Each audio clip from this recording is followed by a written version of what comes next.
Hi, everybody. Hi, Hi, Dr. Nick. Oh yeah, you What's think good? you was in my mind, you was in my head, bro. I swear to God, I was thinking the same thing. Hey Exactly. man, Hey, it's man, Dave, bro. what is going on, people? What is going on? You know it is Tuesday night. You know what time it is. Hold on, let me do the Stone Cold Steve Austin here. It's time for the heavy hitters. You know, already know what it is here. Like I said, I'm your boy, KStylzz, aka the Six Man, aka the Fat Man. And we're gonna start at the bottom here. As you see the man right here, you got Mr. Jew Talk Sports. Calm before the storm. Juju to the bank. You know he got to have the mile high salute and the bell. And yeah, I think we're gonna hit this.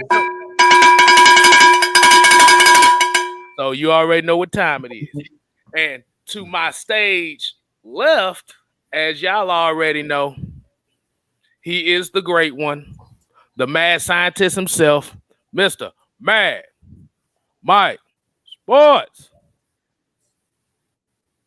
Five-time WCW champion. Yes, sir. And like I said, we are your AFN heavy hitters, aka the bad guys of the Atlanta Falcons fan base. We definitely appreciate that, man. But you know what we got to do? Like I said, I know we probably haven't done this in a little bit, but we got to get the real roll call going on right now. We got to show some appreciation. I don't want to say the whole thing because we ain't trying to get this shit struck on Like, bro, what is wrong with y'all? Like, what is wrong with y'all? Can y'all behave as professional for a chance? Exactly. But you know what we got? We have to highlight the new member. Pick up the pieces. Dwight Thomas, appreciate you becoming the new member here at AFN and or Mad Mike Sports. Definitely appreciate the love. And let's go ahead. We're going to go down the list. We got Mr. Jalen Mayfield. We got Yusuke Knight. We got Joseph Thornton. We got Sean Wiley. We got Prince Kill 89. Blackheart. James C. Obleton III. Bobby Boy Zone 3. Derek Hughes. Millie Mills. We got Brian Peoples. Jarvis Williams. Michael Walker. Big Ant 1986. Right.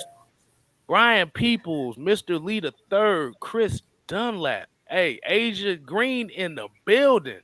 ATM 534 in the building. Y'all make sure y'all show both of them some love as well. We got Pole D TV. We got Ultra Shadow 97. Marwin Johnson. Dreddy. They said Kenneth Lewis, Fred Butts, Kevin Art. We got Arliss in the building. The Nation. Joshua McClure. Ty Hall. T.Y. Hall. Andrew G. What is going on, people, today? As we know, this is a new week. We are not talking about the last game. That's what yesterday's show was for. We are moving on to this week. Like I said, we appreciate y'all joining in tonight. Like I said, make sure you share this video to people that might not be watching or might not be fans of AFN or any one of us three. We appreciate, like I said, we just want to let y'all know we appreciate everything that y'all come in here with us for. All right, Mike, man, how are we doing this evening? Drew, how are we doing this evening, man? What we got in store for the people today? Hey, I'm doing good. But before we do that, let me go ahead and shout out Prince Kel 89 for this comment. He said, been watching y'all all day. I'm ready for this real talk, back speeding heat. Salute AFN quality Falcons content, real fandom and loyalty. Hey man, like I said, like we said before, It's only 6% of us left here in the state of Georgia and all over the country that are Falcon fans. Majority of the people have already thrown up the white flag. So we're here to show you that ain't nobody throwing up no damn white flag over here. Exactly. We ride or die. Ride or die. Ride or die. 16-0, 0-16. We ride or die. Yeah. 16-0, 0-16, 0-2, 2-0, 1-7, whatever you want to say. You get the same energy, the same content, regardless of the record. Like I said, and this is what y'all come here to see us for. All right, Mike, man. Drew, what we got for him? You want to take it, Mike? You want me to just? What y'all want to start with? Go straight into it. Want to do the 3 keys, or y'all want to do the quick Atlanta Falcons news with the Dustin Cole quick? Yeah, let's go ahead and start off. I forgot all about the news. Let's start with the news. Because I got this ridiculous ass Russian hat on, but it's fire as hell to me. But let's go ahead into the news. As a lot of people don't know, Dustin Colquitt has been signed by the Falcons, as well as they were looking at John Brown. I'm about to say, did they officially sign him now? Not yet. Not yet. Okay, so he had a tryout though. So he had a tryout with John Brown. That conversation I had the post game to see how it coming. Boy, I told y'all better listen to the Falcons, the Atlanta Falcons Nation. We can give y'all the inside. So that's exactly what we're talking about. So I want to know y'all's 2 opinions as far as the Colquitt signing and looking at the John Brown. What message do you think that this team is sending as far as these signings going into week 3? I'll say this as far as these signings, Dustin Colquitt. First thing, before I even talk about the 2 players, they're doing what they said in the beginning. Arthur Smith, Terry Fontenot, they've been keeping it real. They mean what they say what they mean. They said we're going to continue to improve this roster. Every guy's going to have to fight for their position, and we're seeing that week in and week out. Guys being signed, guys still competing. Like training camp is over, preseason is over. We're in the regular season, and they still got guys competing. And that's what I like to see. If you want to create a winning culture, guys' jobs have to feel like their job is on the line week in and week out. As a coach, my job, if you're not getting the job done, my job is to replace you. And that's what they're doing. They're bringing in competition. I mean, they're signing people, cutting people, bringing them back. They're making transactions. Players are going in and out. But I like that because these guys know that it's not sweet around here. You're just not going to keep your job just because I like you. If you're not competing on Sunday, if you're not doing your job on Sunday, you're making mistakes like we seen with our punter last week in Nazalek. I mean, it came out right after the game. The insiders was already stating we were bringing in a punter because he didn't have a good game. He had 2 shank punts. So I love what they're doing because they're keeping their word. You know, we had Dan Quinn and he talked about, I'm going to give these young guys a chance and I'm going to play guys on the roster. And we seen players inactive for the whole season, like Deidre Sanat, like Quadri Olison, like John Kaminsky, guys who really weren't seeing the field a whole lot. With this group, we're seeing guys getting opportunities, and that's what I like to see. So I love that they're creating that competition and they're bringing that winning. To me, that's a winning culture when you're challenging players week in and week out. I don't care how much money you make, we're challenging you to be the best. And if you don't perform, like I always say, either step up or get stepped on. One of the 2. If you ain't gonna get the job done, we're gonna find somebody that will. And Dustin Colquitt is a great signing because he's a guy that's been in the league for years. He's a veteran, and I feel like Nazalek, whether he stays with the team or not, because I think they're going to give him another chance. I don't think they're just going to cut him. I think he's still competing with Dustin Colquitt, but this is basically a wake-up call for him that we brought another punter in, just like we had signed another kicker, just in case someone gets hurt. But in this instance, it's to make Nazalek basically step up his game. Like, if you don't step up, we got somebody that can replace you. And Dustin Colquitt is a guy who's been in the league, and he's not going to get overwhelmed. Because I really feel like Nazalek, it was in his head. He kind of got overwhelmed because the game was tight. When he had that shank punt, the score was 25-28, and we were kind of backed up. So he was just nervous. If you seen him before he kicked the ball, I had a feeling he was going to be another shank punt because you can kind of see him shaking. When you see a kicker moving a lot before he kicks the ball, I was like, oh, this man nervous. And sure enough, he shanked it like a 30-yard punt. So I love the signing of Dustin Colquitt because he's a guy that's been around. He's been playing with the Chiefs, where, you know, they've always been a competitive franchise. A franchise has been a winning organization ever since Andy Reid's been there. So he's played in a lot of big-time games, and he's not going to get, you know, it's not going to be too big. The moments are not going to get too big for him. Now, as far as John Brown, Mike talked about it in the last show that we did, the post-game show, I believe it was, where he talked about guys weren't getting open. And one thing we know about John Brown is he's a guy that's going to take the top off the defense. He's explosive. He's kind of like a Cordero Patterson. He's small. He's not big like Cordero Patterson, but he's kind of like a Taylor Gabriel. He's a guy that you can use on those. You messed my comparison up. He's kind of that Taylor Gabriel. Yeah, he's that Taylor Gabriel, that gadget guy. But I think they're bringing him in because he's a guy that you can also use not only in the slot and not only to take the top off the defense, but you can use him when I always talk about movement on the offense. He's a guy that you can bring in on like those jet sweeps where he may not get the football, but that's something that you can add to your offense and kind of confuse the defense or try to get their eye discipline off. Like the Buccaneers, we've seen they were just attacking downhill, aggressive. But when you got a guy like John Brown who can take the ball to the end zone from anywhere on the field, kind of like Cordero Patterson, you always have to watch out for that guy, and you have to stay in your gap integrity. You can't jump outside your gap. You have to play your responsibility when you got speedsters out there. So he's a guy that's going to make the defense be honest. And that's the reason why you want those playmakers, you know, on your team. The more playmakers you got, the better. That's the reason why it's so hard to cover the Tampa Bay Buccaneers and teams like that have, you know, 3 and 4 good wide receivers. And they're just adding more and more depth. And I love it because you never know when somebody's going to go down with injury. So we see Cordero Patterson has been doing this thing. But like Mike said, we don't want to just run Cordero Patterson in the ground.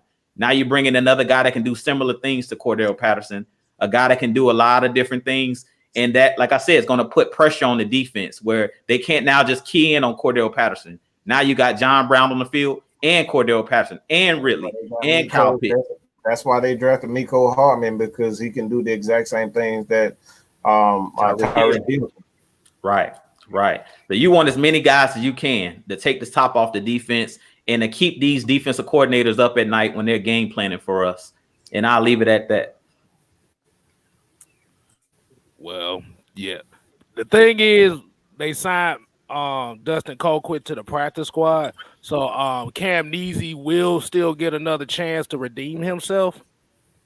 That wasn't a good showing, but like I said, we have to remember Dustin Colquitt damn near 40 years old. So don't expect the Marquette King super long punts of doom from this ass boy, because he is 40. But what he brings as far as where it comes to Cam is the experience in the league and working on techniques that can definitely help him when it comes to those moments. Bruh, Dustin Colquitt been in this league since I graduated high school. Right, he been in the I'm league. 34 years old, so he up there. Now John Brown, like I said, TalkSports, he kind of took my point right there, but everybody kind of figured that like he is basically Taylor Gabriel. But the thing about it is he has proven 1,000-yard seasons. He had, I think he only had one. But when you see him on tape, you see that that deep threat, and I think that's kind of what this team is missing as far as having that variety of wide receivers. Like we like Olamide Zaccheaus, we think he's a deep threat, but John Brown is a deep threat on another level compared to OZ, because OZ doesn't have much experience, right, compared to John Brown. Yeah, John Brown, the wide receiver, not the kicker. John Brown, the wide receiver. But and then like again, KStylzz, I didn't mean to cut you off. I was just gonna add, and we don't really know how healthy Russell Gage is because he had some type of ankle injury in the last game. So who knows? you know, how bad that is. Ankle injuries tend to linger. So unless he's doing the right things as far as treatment and stuff like that, who knows how healthy he is, because he had that ankle heavily taped after he went down the first time in that game. So Right. So basically, just think about it like this: they just signed some insurance policies. Plain and simple. All right, Mike, what you got for it? Y'all pretty much got it, man. Let's just go into these 3 keys. Start with the Atlanta Falcons. Hello, yes, John Brown that played for the Buffalo Bills. Yes, Buffalo Bills. Yes, that guy. Yeah. But I'll just get straight into the 3 keys, man, for the Falcons. The first one, I think is probably the most important. Obviously, we just finished talking about John Brown. He's a speedster. The previous show, I pretty much stated that the Falcons are having trouble getting open. When you look at Russell Gage, I don't think he's a guy that, you know, is a speedster.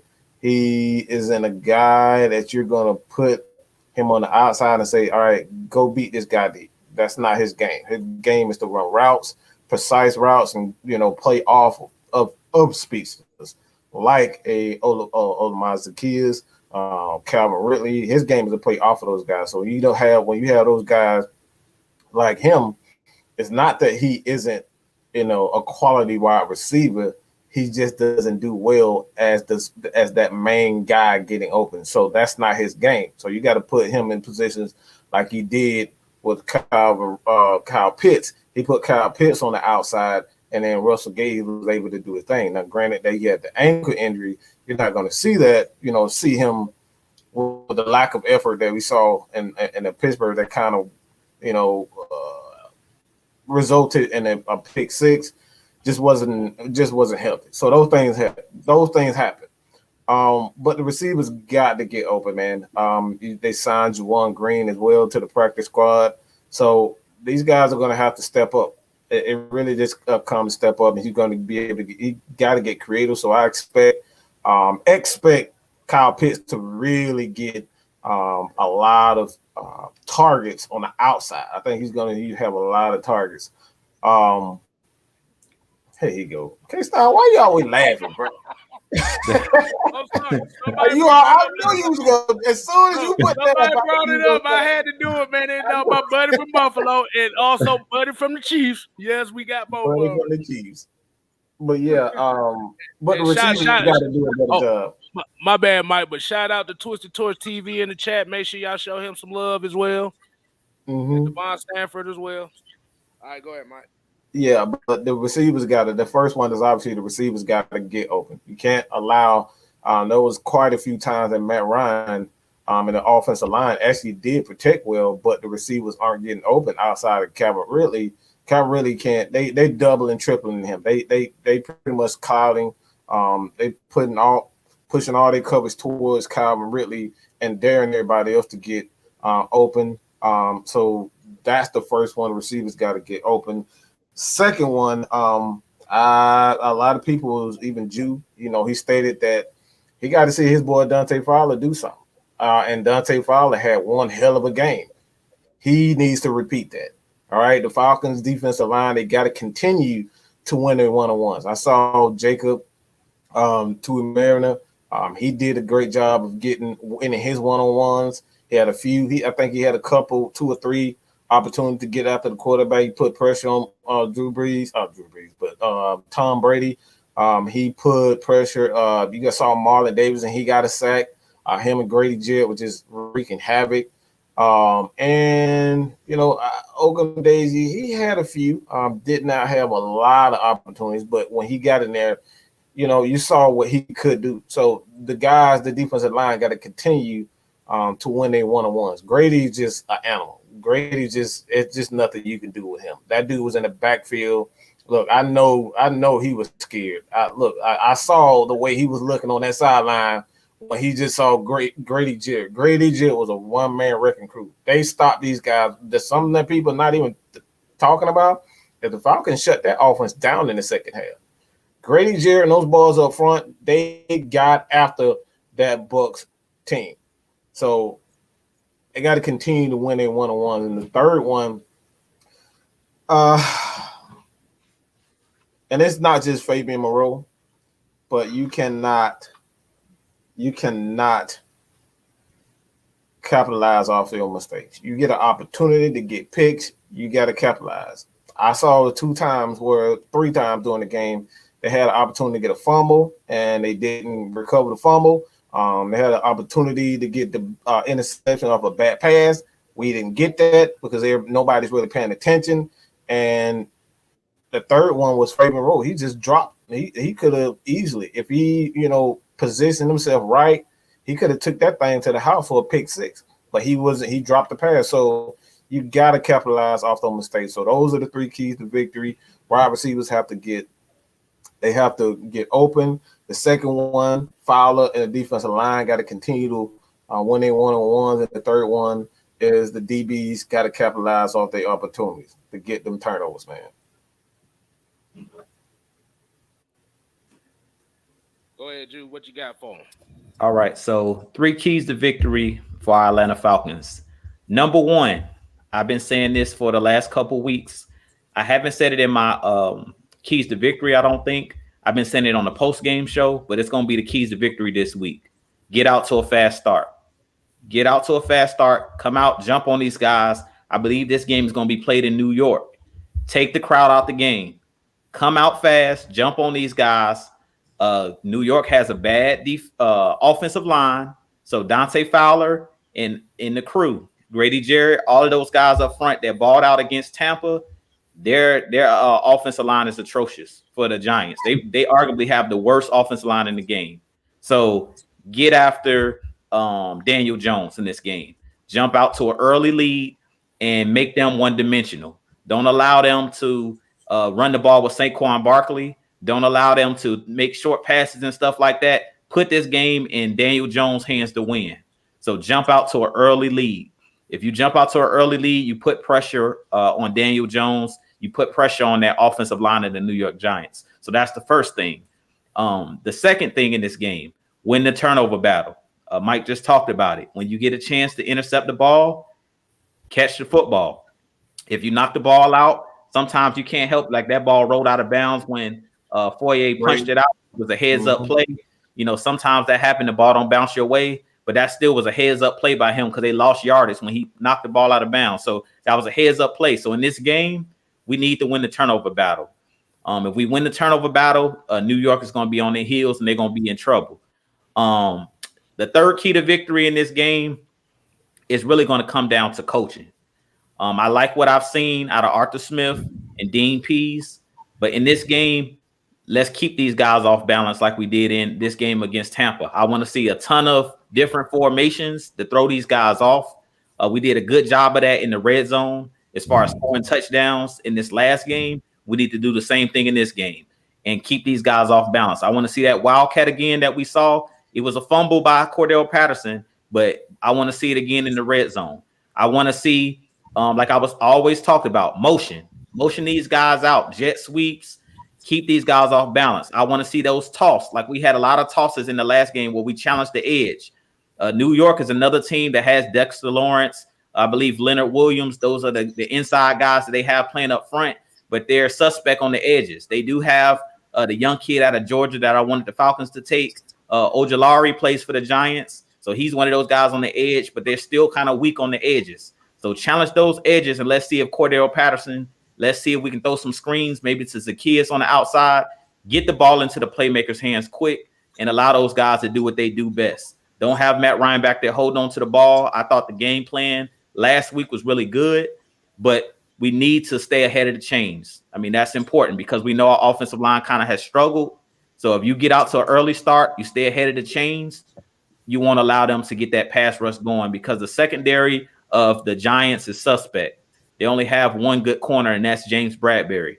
Opposite him, they don't have a lot of good guys on that back end. So we can take advantage of that back end with Kyle Pitts, with Hayden Hurst.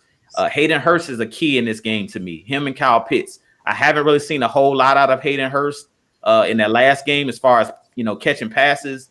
I think they need to get him involved, even if it's on a tight end screen. I mean, that was something that Our last offensive coordinator, Dirk Cutter, loved throwing those screens to our slowest tight end, one of our slower tight ends when we had Austin Hooper.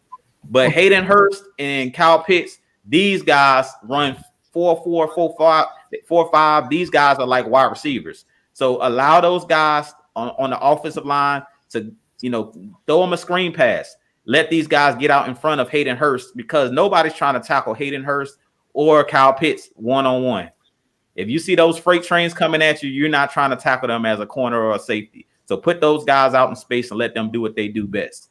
And that's pretty much it. So the 3 keys for me: get out to a fast start, win the turnover battle, and then smart coaching. Like, be creative. Dean Pease on that defensive side of things, bring pressure. Because Daniel Jones' offensive line is horrible, and he will make errors. He will fumble the ball. He will throw the ball to you. But we just got to capitalize. When he throws the ball to you, we got to catch it. If you bat the ball up, somebody got to come down with an interception. You got to come away with a fumble in this game. If you do that, you'll take the air out of that crowd there in New York, because they have a crazed fan base up there in New York. Even though they're 0-2, just like us, they're going to be fighting like hell to win this game. We got to go in there and punch these guys in the mouth early and take the wind out of their sails early and out of that crowd. Oh, man, I like y'all keys, man. I think I might my keys. I'm gonna give my first key that I'm gonna give is I need to see variety offensively, because we have to attack. We have to find a way to attack all 3 levels of that defense.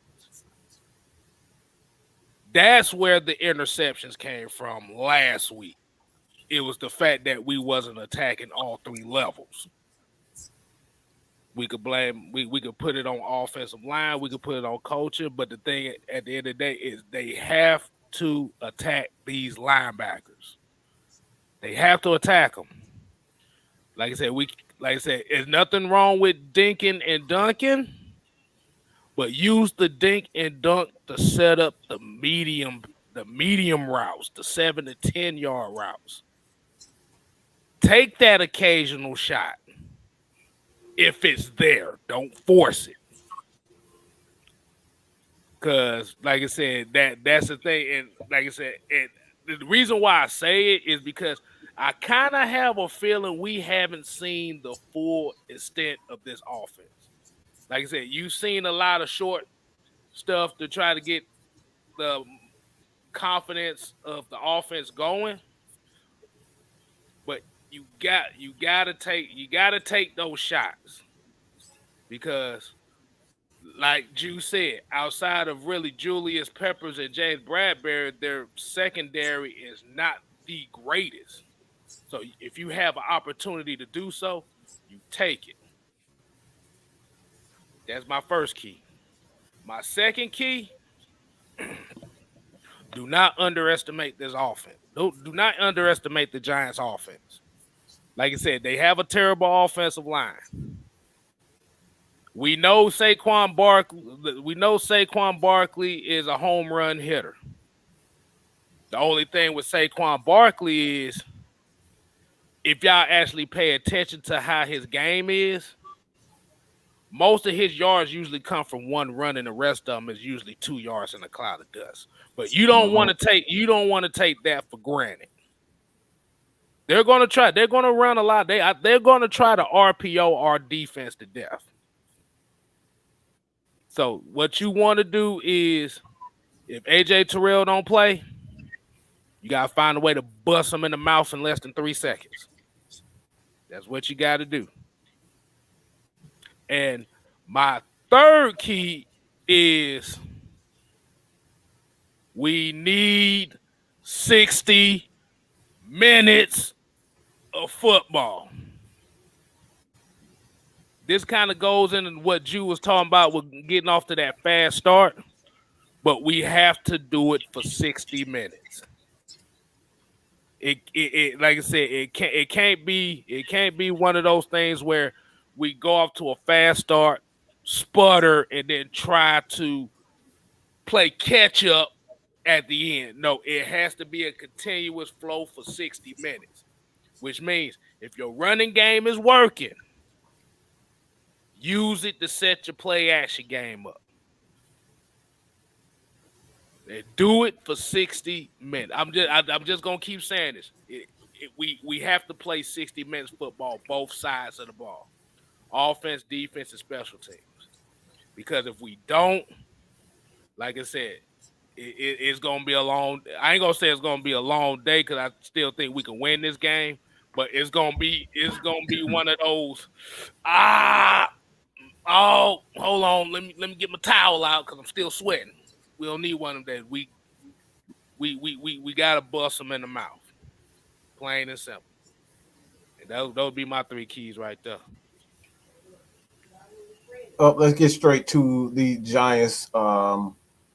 Keys to victory. And the first one for me, obviously, um, well, AJ Terrell, I believe he will go, but the jury's still out. I don't know if it has been confirmed whether or not he has a concussion.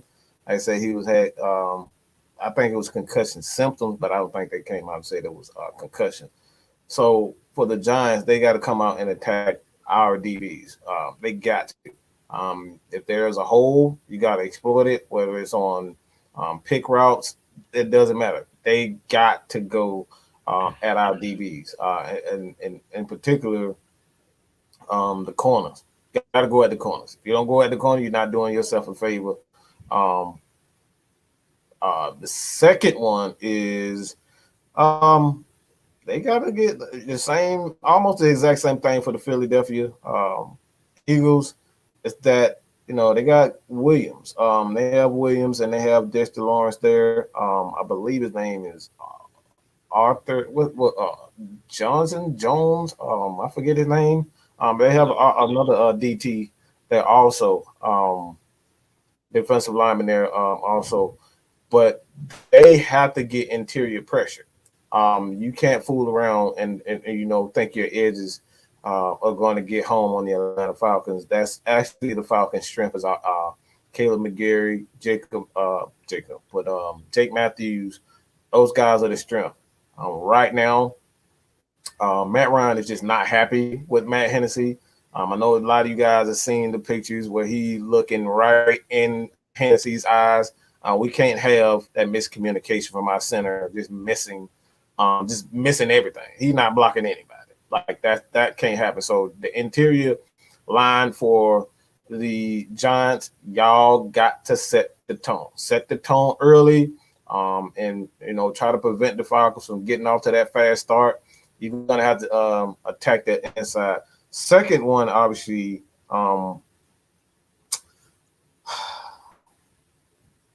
Jones got to get into a rhythm. He got to get into a rhythm. One thing I know about Dean Pease is he's going to make that adjustment.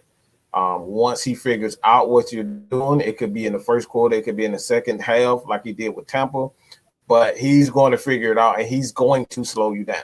So he has to get off to a fast start. If he doesn't get off to a fast start, you ain't nothing but look, you lunch meat, all right? You lunch meat, you spaghetti, you all that. You what? Some Kentucky Fried Chicken. You Popeye chicken at that moment. So look, you better get out to a fast start or you're gonna be toast. Third one, you gotta take advantage of our punt. If Nizalak is still the punter, y'all gotta take advantage of our special teams. All right. If he shanks another punt, hopefully that doesn't happen. But if he shanks another punt, y'all got to score like Tampa did right off the bat. You have to take advantage of situations and opportunities you have during the game. So capitalize off of special teams opportunity because like the Falcons, Koo is one of the better kickers. I don't expect him to miss any kicks. He very seldom misses kicks. I think he was a Pro Bowl alternate last year as a kicker. He had the most points, I believe, also as a kicker. So, kicking game, I don't think that'd be an issue. But again, you got to get interior pressure. Williams, Lawrence, they got to set the tone. Second, they have to get Jones in a rhythm, and they have to capitalize off the Atlanta Falcons' mistakes on special teams. Honestly, I'm just gonna be real. I know everybody's down on the offensive line for the Falcons, but what really did the Falcons in was those shank punts. the special teams, KStylzz say all the time, that's what really killed us from really coming back. Those shank punts. All right, so Drew. keys to victory for the New York Giants. If you're a Giants fan, key to victory number one is the defensive line and the offensive line, the trenches. We always talk about the trenches, and the inside of our offensive line just, yeah, they're improving.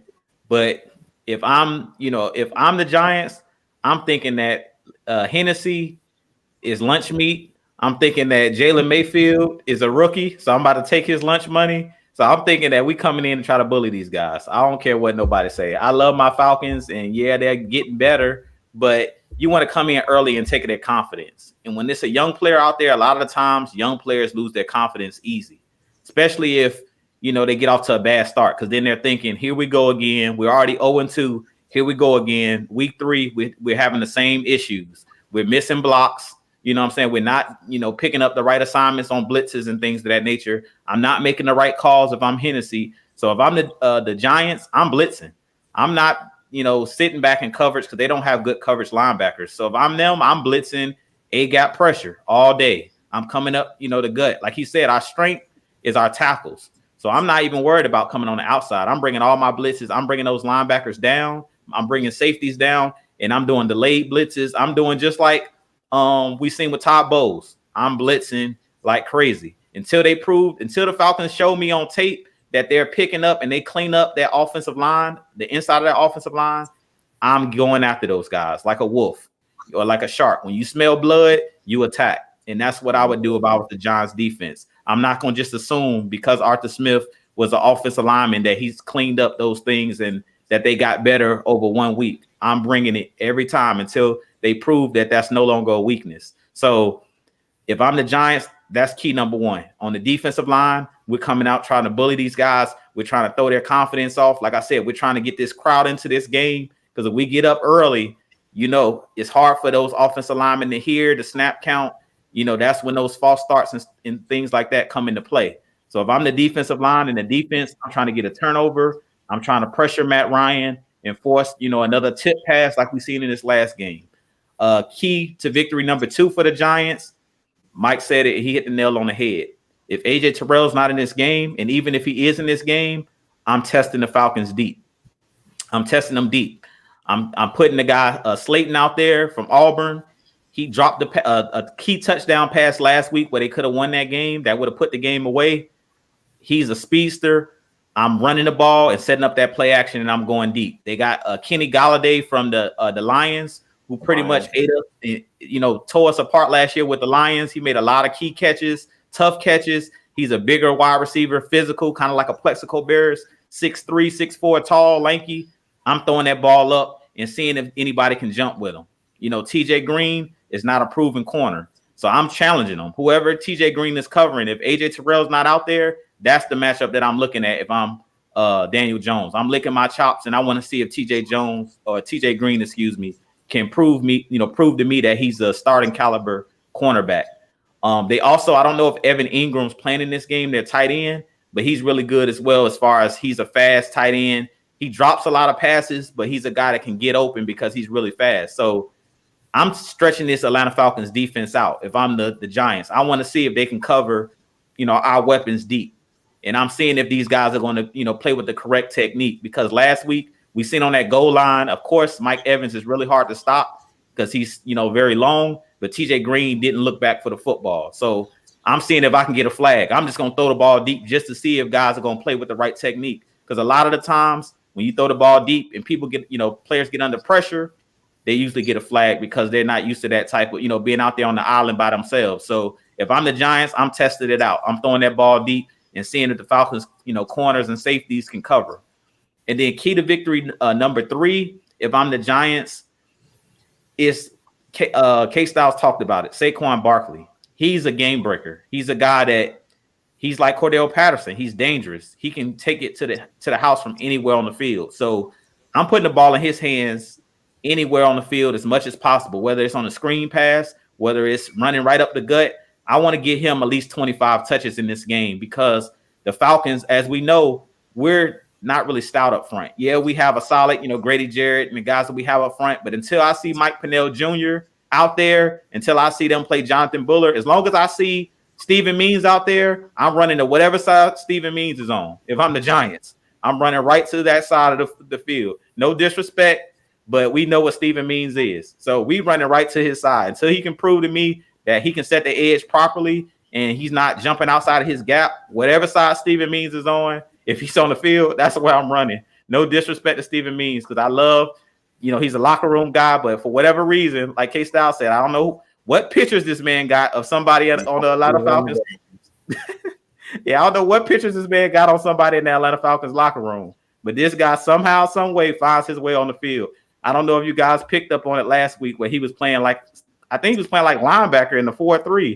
I'm like, why is this man standing up? He is not fleet of foot. Get him out the game and put Michael Walker in.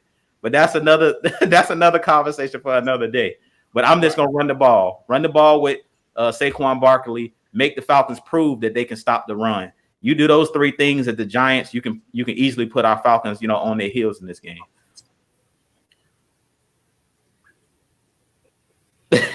You damn near hit all what I was gonna say too. But I'm gonna start going last KStylzz. So no, you good. You good because they get you have the intellectual side of it. Yeah, I'm keep it simple, stupid. So they get that side as well. So if I'm looking at the Giants, and God knows I'm about to get this phone call by the end of the week because my homeboy is a Giants fan. So I'm about to get this phone call. But if Giants, you have to protect Daniel Jones.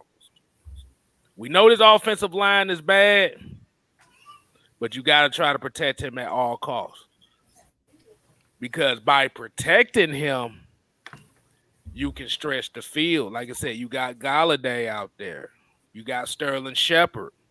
You got Tony out there. I was about to say Contavious Caldwell Pope, but I was like, nah, that ain't his name. You got Tony out there. Like I said, you got Saquon in the passing game. So if the Giants, I feel like if the Giants' number one thing is the offensive line must hold up. If they don't hold up, it's gonna, like I said, it's gonna be a long day for them. Two, just like what you said with Saquon Barkley. You gotta let him be the engine of the offense. Use him to set up those plays for those wide receivers. Like I said, Saquon will break a home run play on your ass for about 60 yards. Only issue is he could have 120 yards on 25 carries, but one of those carries go for 60. So, so if you actually take that, if you actually add that up and take those other 24 carries to that to 60 yards, that's not a good average. But the thing is, you still have the threat there. So I use the threat to set up the long pass.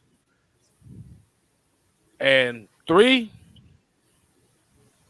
this is about as simple as I can say. You got to create turnovers. Like I said, as we know, this Falcons offensive line is not set. They still trying to figure out who's the right piece to go right here and where. Like I said, Matt Hennessy's not playing well. Like I said, Jalen Mayfield's played a lot better from week 1 and 2. But test him. See if he can do it 2 games in a row. See if he can play better 2 games in a row. I'll test him. And like I said, I will blitz him because you got to remember this New York Giants team is a 3-4 defense. They got 3 down linemen, so this ain't no four down lineman type of offense. They'll use it every now and then. But I'll attack that Falcons offensive line and see what they got. And that's all I gotta say on that. It was one Well, other thing I wanted to mention too, Mike, before y'all move on. And it could have been in the keys of victory, but I went on a little rant and got on a tangent. But I seen one of the fans put in the chat talking about Daniel Jones' mobility. That's another thing. He's sneaky. He's mobile. He's sneaky athletic. Like he's a guy that he doesn't look like he's a guy who can scramble, but he's a guy that got that straight line speed, and he's a mobile quarterback. So another thing for our Falcons is we have to be disciplined, because we know in that first Eagles game we didn't do a good job of sizing up those guys and not letting those guys get out on the edge. So that's another thing that we have to look out for. If you're in man coverage with your back turned, Deion Jones and those linebackers and even our defensive lineman has to be smart. Don't run past Daniel Jones. Stay in your lane. And if, just try to keep him in a pocket. As dumb as that sounds, he's a mobile quarterback. So keep him in the pocket if you can, because Daniel Jones will bolt out that pocket. And if you come blitzing and you don't take the right angles, KStylzz always talks about, if you don't take the right angle, Daniel Jones, he gets a step on you. We've seen that big run he had against Washington where it was called back due to a holding, but he broke up the sideline and those guys couldn't catch him, even the corners. So he's a lot faster than you think. So it's always, with mobile quarterbacks, that's always another thing that you have to keep in mind. Have to take the proper angles, have to stay in your actual spot. Whatever you fill the gaps correctly. Don't jump outside of your gap. Exactly. One thing a lot of people don't know, you could be the fastest player on the field, but when you got guys that know how to take them angles, boy, that angles negate speed real quick. Ask Reggie Bush. Ask RG3. Blasted. As these type of guys that have speed but can't really translate it on the field, because speed is only good for you when you breaking away downfield. But when you got a lot of that traffic around you, if people, like I said, it's all about the angles. We've seen Grady Jarrett chase down motherfucking speed receivers like a mug. I mean, we saw what he did to Jalen Hurts. He chased him down. That man ran straight out of bounds. Grady Jarrett was after him. Grady Jarrett ain't the fastest guy. Right. See, the thing is, like I said, that's one of like technique 101s. But like I see a comment in here they was talking about, well, that's the thing they learned since Pop Warner. I'm gonna be honest with you, bro. Once folks start getting into high school, all that fundamental shit go out the drain depending on the coach. Because a lot of coaches don't really teach players proper techniques anymore. And that's why it's been such an increase in injuries as far as this game been for a long time. The people don't know the proper way, the proper techniques. Yeah, you hit the nail on the head, KStylzz, when you were talking about, like, don't just rely on your athleticism. Like, that's why Dean Pease always says, I want smart players, not players who just go off athleticism. Like, everybody in the NFL is athletic to some standpoint. You made it to the professional ranks because you're athletic. So you can't just rely on, I'm athletic. You have to be athletic, but you also have to be smart. And being smart is knowing what angles to take, knowing where to be on the field. Like, you guys know, I love Bleedy Way Wilson. He's not fast. He's smart. He's always in the right place at the right time, doing the right things, playing with the right technique. He's never, like, it's never about being the most athletic. We see athletic guys all the time make mistakes. So we can't rely on our athleticism. We have to be smart. And that's what I was talking about being disciplined. Like in the first game, you could be aggressive, but you also want to be disciplined. If you're coming on the blitz, if you see him getting ready to, bolt out the pocket, you think he might bolt out the pocket. Like, that's what I was referring to. Don't run past a mobile quarterback, because you leave, you run and leave your lane. That quarterback 9 times out of 10, like we seen in that first game, they're going to bolt out of that pocket, and then they're going to, go right up in the gap you're supposed to be in. That's where they're going to escape out of that gap. So we heard Dean Pease talking about that, like in the first game that we had, certain guys on every single play was supposed to be keeping the edge on their side. But for whatever reason, they were trying to make a play jumping out of their gaps and stuff like that. And sure enough, Jalen Hurts was able to roll out the back, escape out of the other side because of guys, not being disciplined, not doing their job. You just said a handful there, and for people that didn't understand what he just said, I'm gonna give you the keep it simple, stupid thing that he just said. hold your goddamn contain. That's it. Hold your contain. Hold your lanes. Hold your outside. Yeah. I'm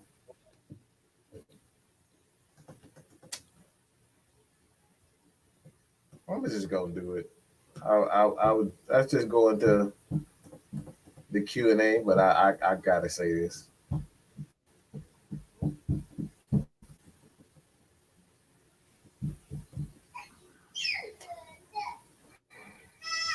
Y'all gotta stop crying like little damn girls, man. I'm sorry. Y'all just gotta stop crying. All this damn crying. What are you mad about? We lose all the time. This franchise is a losing franchise. You crying ain't gonna help. You crying will not help.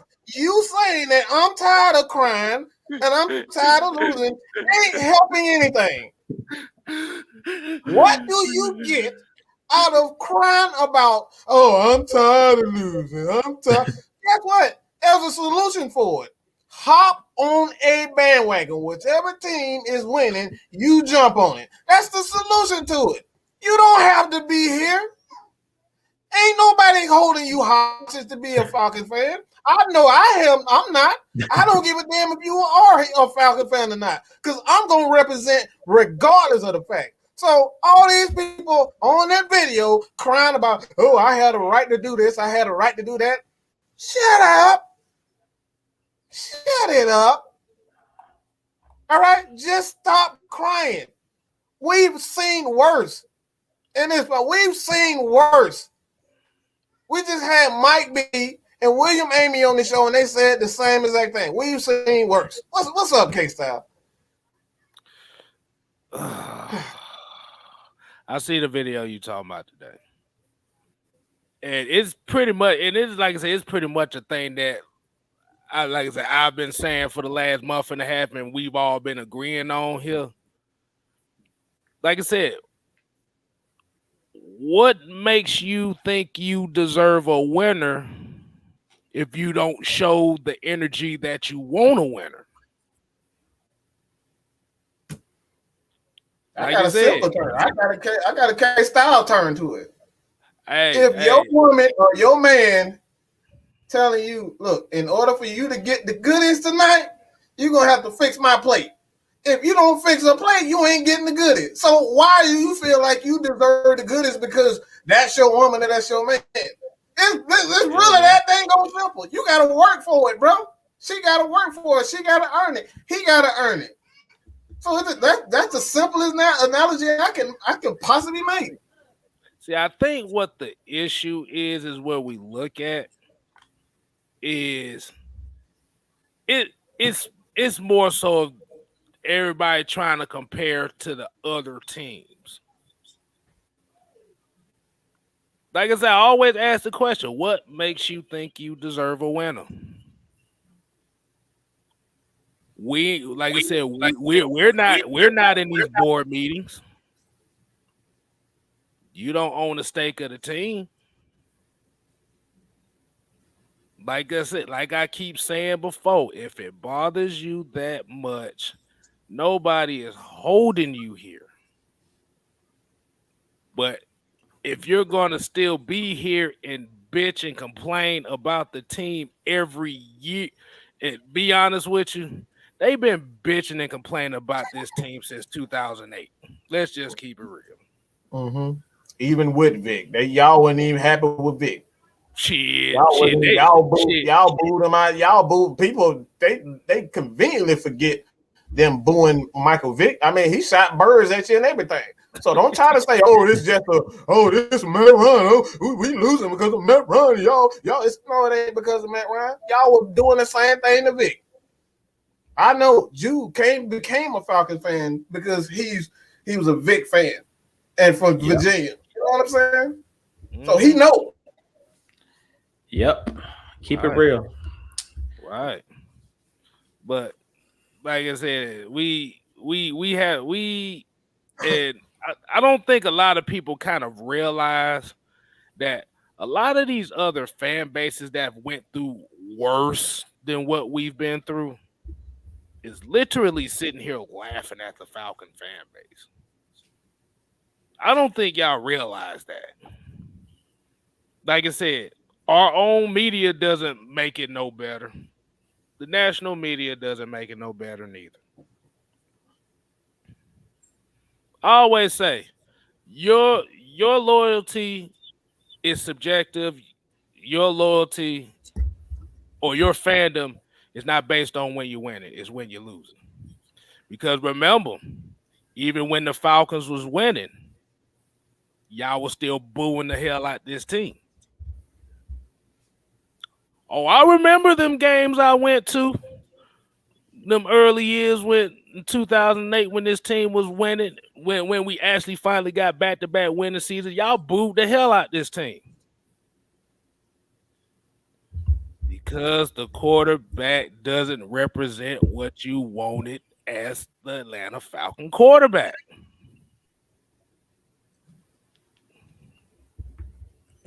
But the thing we keep saying is, what is holding you here? But then when we ask you to get online, when we ask you to come on and explain your case and explain why such and such, I'm gonna wait till Friday. You bitch out on the spot because you don't want to be put on the spot. Like I said, if you're going to hold us accountable for liking a quarterback that you hate, we have to reciprocate that energy and hold you accountable as fans.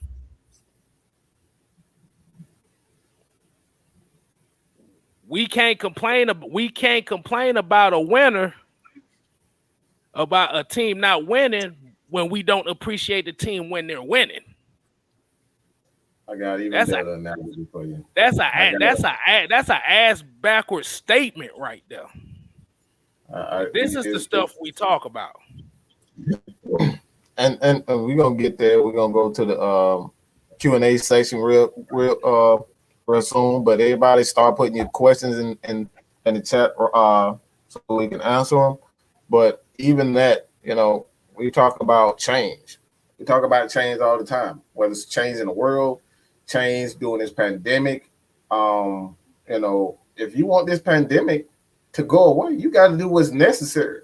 You got to play your part and help, spread awareness. You got to, challenge each other to say, look, man, let's just do the right thing so we can get out of this, get out of this pandemic. So we, as fans, we have to do our part. If you want a winning organization, if you want Arthur Blank to listen to you, you think going up to him, cussing him out, that's going to make it any better? That's not going to make him want to bring in a top tier coach. That's not going to make him trade whomever player that doesn't deserve to be here. That's not going to make him do anything. So that was the reason why I made the video. Just because you complaining, just because Mad Mike up here doing and saying, oh, you need to get rid of this person, or Juice saying we need to get rid of her, they ain't listening to us. They don't give a flying you know what about us. Because at the end of the day, whether they win or lose, they still getting paid because they got other businesses outside of the Atlanta Falcons. They gonna get their money. They don't care about what we saying. They gonna do what they want to do. All right. Yeah. So as fans, what we can do to make it, and this is absolutely the truth, is do what the Cleveland Browns did. They pissed and moaned. They bitched when the Baltimore Ravens decided, when Cleveland, the original Cleveland organization, decided they were going to take their talents to Baltimore. They complained, they petitioned, they did everything possible to make sure that they got their team back. And the NFL had absolutely no other alternative than to listen to them. So Falcons fans, if you want a better team, support. Stick up for your team. Because all this complaining, you've been complaining for 60-something years. It ain't did nothing. We still hasn't won a championship. No Lombardis. None. And I think the problem, and like I said, I think really the problem is I think really what the issue is, they go after people that don't say that Matt Ryan's the worst quarterback in Falcon history. Let's just keep it real. Because the way that they talk about it, Matt Ryan is on the level of all the quarterbacks we had in the 70s, which was absolute garbage out before Steve Bartkowski. Mm-hmm. Like you said, if you said disappointing as far as it could have been done more with him, that's an understanding statement. But to say that he's the worst quarterback Atlanta's ever had is kind of that's asinine to the 10th level. Because y'all want to go through Cleveland when they had 23 quarterbacks in 25 years, in 30 years. Y'all want to go through that? I damn sure as hell don't want to do it. No. Miami's still looking for a goddamn quarterback. They ain't had a quarterback since Dan Marino. And Tua look like he ain't gonna be healthy no time soon with them broken ribs. Buffalo right now, they embracing what they got right now because it's the best quarterback they had since Jim Kelly. That's almost 20 years worth of an aptitude quarterback play. Wait a minute, hold on. Whoa, Jew, you might have to break the bell out. Jew, you have to break the bell out on this one. We got 50 spot. Oh, wow. Look, I think the baby might be asleep, but he said for the podcast. Delilah said for the podcast equipment for man looks like a ghost. Oh, me. Oh, he talked. Oh, I know. I don't know. I know that. I'm definitely working on that. It's coming real soon. You know how Amazon do it, but wait, they make you wait about 3-4 days for it. But yeah, man. We appreciate it. Yeah. We appreciate it, man. We definitely appreciate that. Yeah, we all struggling over here, so we good. We definitely appreciate that. That right there, damn sure support. We truly appreciate that, man. Exactly. But like I said, the main thing we always say about it, man, like I said, if it bothers you that much, like I said, we ain't got no Lombardis. That's the main thing. What apex of the Falcon franchise are we comparing to if we've never been up there? That's my question. You might have some folk that don't know what the hell apex mean. It means the top. The top. Mm-hmm. What do we have to compare to if we've never been to the top? Because if you're comparing it to other franchises, like I said, you gotta look at the history of the Atlanta Falcons as far as GMs, Rankin Smith, and all that shit. It hasn't been good. You got to remember, the Falcons was almost lost in the 90s. We wouldn't even be talking Falcon football if Rankin Smith would have had his way. Yeah, because he was selling that thing. He was selling this franchise. Mm-hmm. Arthur Blank saved us from that because he knew the city was a good city, and they just need the right owner. And that was going to be bad for the economy as far as the NFL too, because Atlanta is a big market city. Mm-hmm. And if you ain't got no team in a big market city, even when you look at LA got 3 teams now. They got the Raiders.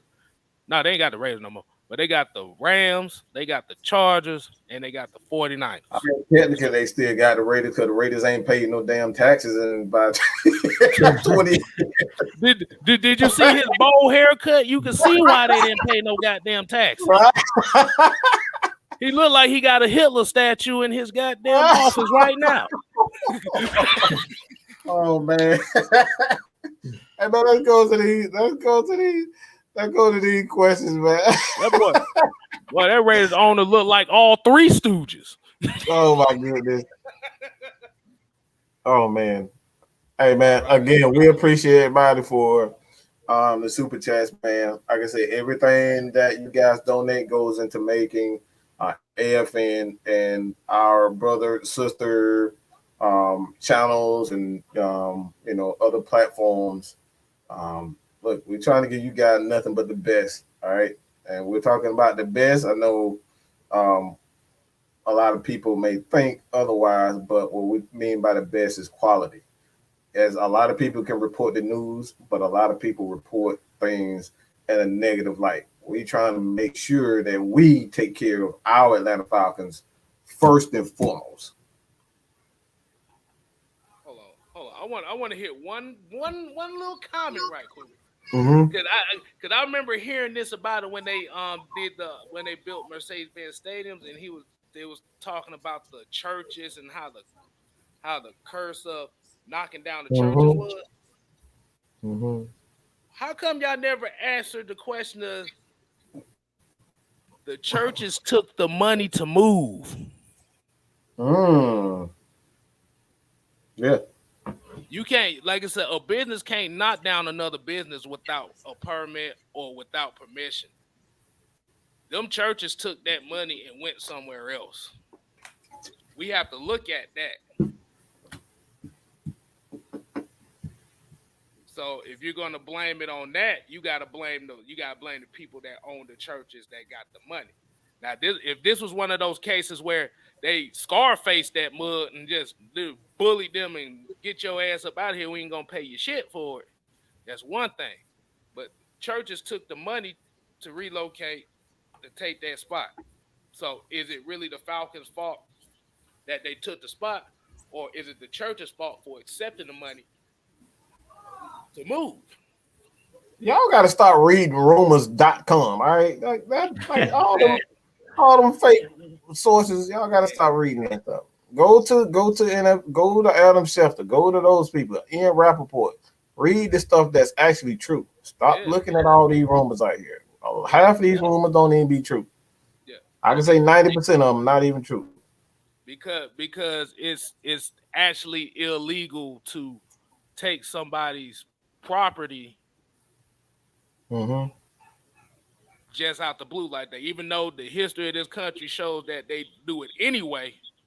Mm-hmm. But if you're talking about as far as big business, as far as making money for the city, it's illegal to do that.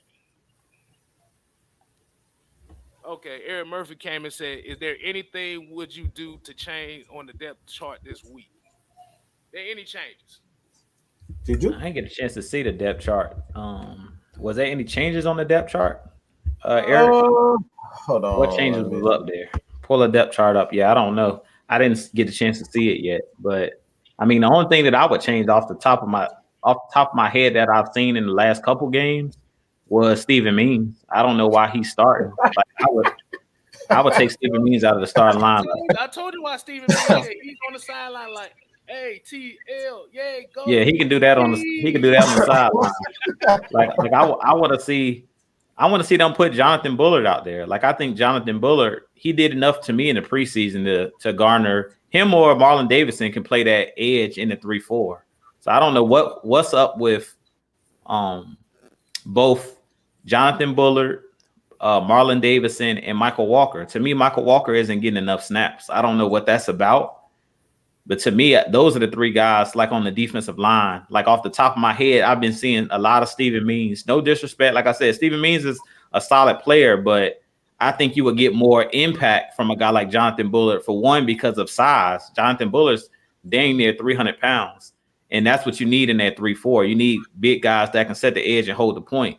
You bring a bigger guy in there. He'll make it easier for Deion Jones. He'll make it easier for a Fourier to shoot those gaps in the run game. So, wow, that's one player that I would be looking at. Okay, yeah, I got the depth chart right here, so it's pretty much. Well, it's been changed at the starting tight end position. That jumped out to me immediately. I don't know if it's the Atlanta Falcons, but from ESPN, they are Kyle Pitts starting at tight end now. Yeah, I got it right here on AtlantaFalcons.com. Okay. Kyle Pitts is going to be the starting tight end one. Okay. It's pretty much gonna be the same depth chart. It's pretty much gonna be the same. They trying to see if AJ Terrell will be able to suit for the game, so they still had him listed as the corner number 1. Mm-hmm. But yeah, I agree. I agree with you on this. Like I said, Steven Means, get your ass up out of here. Yeah. I like I said, I'd rather start Jacob Tatui Madden. Him as well. But I think on the edges, like at the defensive end, when they're in the 3-4 set, you're gonna have like Dante Fowler and those guys on the edge. But I would put more size in there. Like I want to see Jonathan Bullard, Grady, and Davison out there in the middle together to see what type of interior pressure they can create. Because to me, Steven Means doesn't really get any pressure like that. Like you can bring him in rotation, but as far as in the run game, that's the reason why teams have been basically just running through us pretty much, early in the game. Luckily, the Buccaneers didn't really try to run the ball a whole lot. They were doing a lot of play actions and things of that nature on first down. But I want to see more size out there. Like we know what Steven Means is. Like I said, give me some more variety. You bring them in, to get those guys a blow when they want to go out and get some Gatorade and stuff like that. But as far as starting, I want to see less of him and more of some of the younger players. Yeah, because I was about to say, boy, Tyler Davis' ass, but I forgot he was even on the team last week. I forgot the number and everything. Because I saw more Taquan Graham anyway.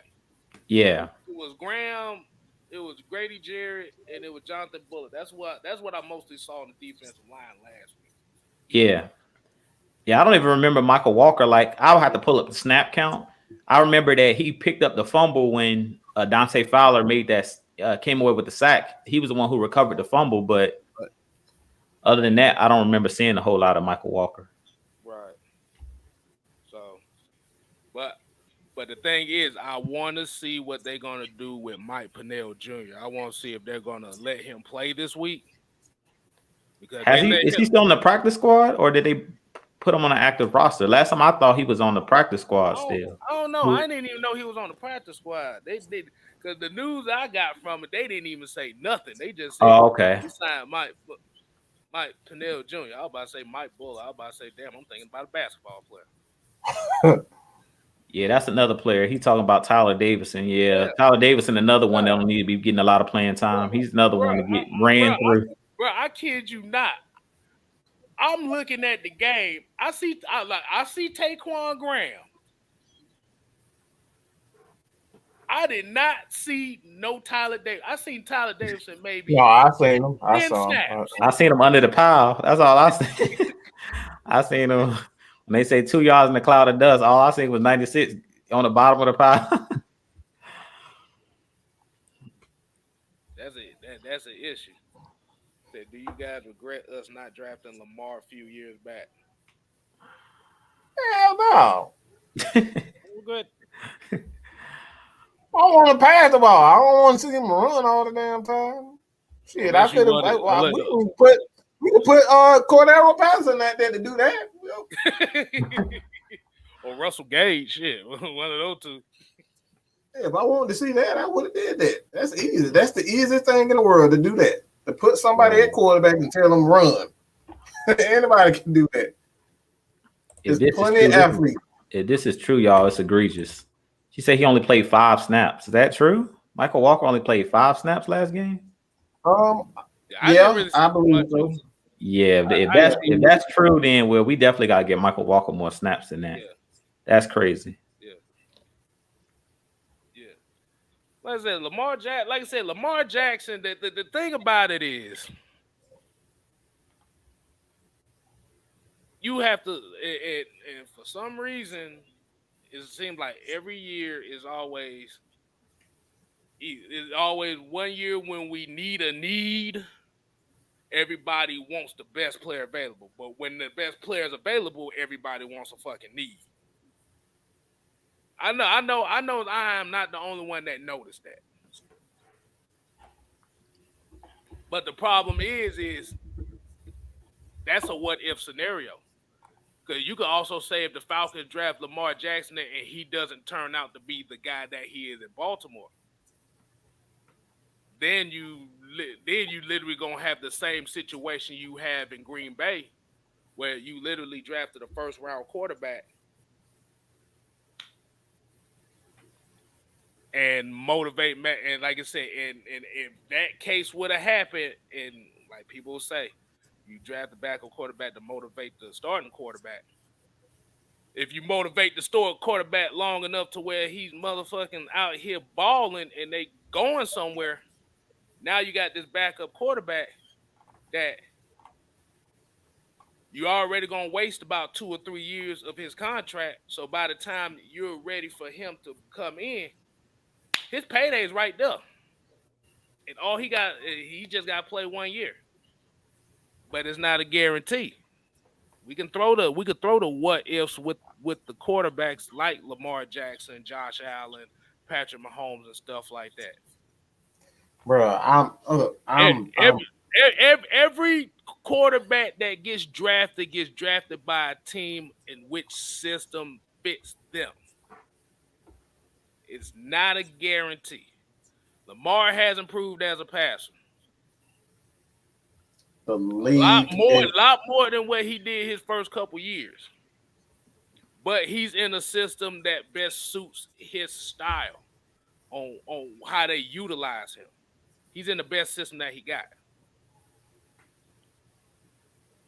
And plus, a lot of these college quarterbacks coming out nowadays is running RPOs and read options anyway. Yes, even the white ones too. So we not gonna just throw the black quarterback thing out there because I know some folks thinking like that. Hey man, when we seen Matt Ryan run an RPO on Sunday, we seen him run his own read. Him and you talking about the RPOs? Certain folks said that they don't never want to see him run again. Yeah, the one he has to score points on. As long as you score, I don't care how slow you're running. You can be running slower than a turtle. As long as you get the results, I can care less how slow he was running. Man, look, at the end of the day, people gonna complain about stuff. If you score a touchdown on the goddamn offensive line, look, William Perry fullback dive. I don't give a flying fucking. I'm sorry. If it works, I'm happy. Why are we complaining about stuff that works? First, we complaining we don't score touchdown, and then when we score a touchdown, I don't want to see Matt Ryan ever do that again. Like you cannot win, people. You can't win with this stuff. I know. Look. I told you, man. I think secretly they want to see the Falcons. They love seeing the Falcons fail. I'm convinced of that. The Falcons failing gives them wet dreams. I'm convinced of that. I don't even think it's that. I just honestly think that people they have that Skip Bayless mentality. They don't care what happens. They don't care who wins. They just gonna pick. They gonna nitpick everything: baseball, basketball, football, soccer, hand tennis, table tennis. Look, marbles. Look, you ain't like whatever it is. They just gonna nitpick it. Everybody trying to be Skip Bayless these days, and that's just the truth of the matter. They don't care about anything other than just being Skip Bayless.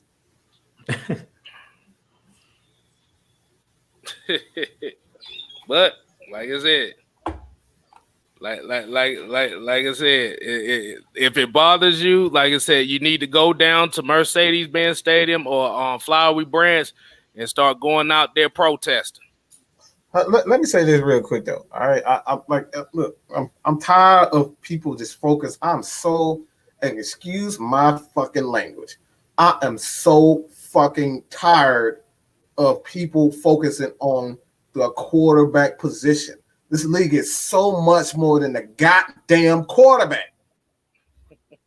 There's coaching, there's ownership, there's the front office, there's scouting, there's running back, there's fullback, there's receivers, slot receiver, tight end, second tight end, third tight end, fourth tight end, fifth tight end. All right?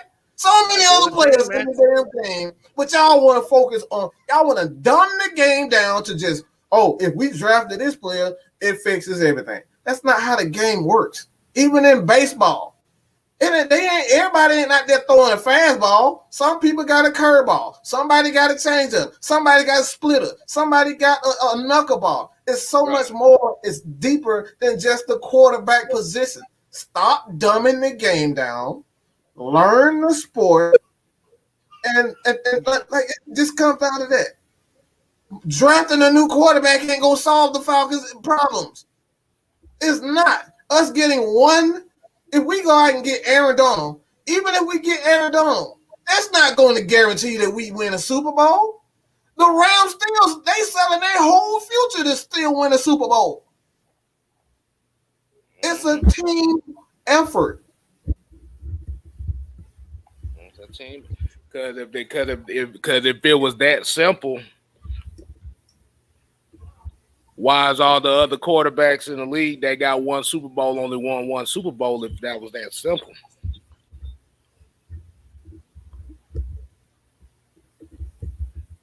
I mean, at the end of the day, like I said, you have to build the team right. You have to have the right team mentality. Exactly. At the end of the day, Lamar Jackson don't got a Super Bowl. And he got a better defense than Atlanta. He always had a good defense, and he don't have a Super Bowl. So and a better running game. Why we keep bringing up Lamar Jackson? Like he gonna come to our team with a worse defense, just gonna look worse. He can't win he haven't won with the Ravens. So what we want with Lamar Jackson? But he can't even get to the Super Bowl. He can't even get to the championship.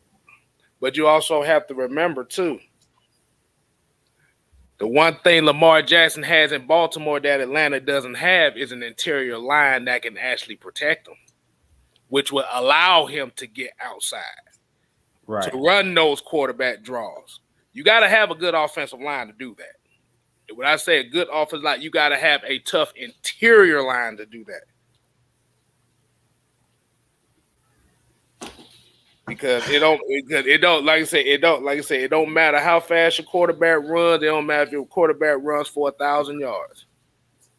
We've seen it with Michael Vick. Michael Vick and the Atlanta Falcons was number one in the league in rushing 3 out of 4 years. So his offensive line was not terrible as what most people would think it was. But what was the downfall of that team? That was one of the worst passing teams in the league for those 3 or 4, 5 years. So everything goes together. You got, like I said, you can have a new car, but if you can't drive that motherfucker, what use of it is? But a goddamn car note, and it's sitting in your goddamn driveway.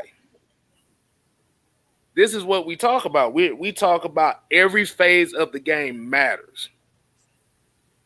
Now, like I said, at the end of the day, y'all gonna look at us stupid because we didn't say Matt Ryan's the worst quarterback in Atlanta Falcon history.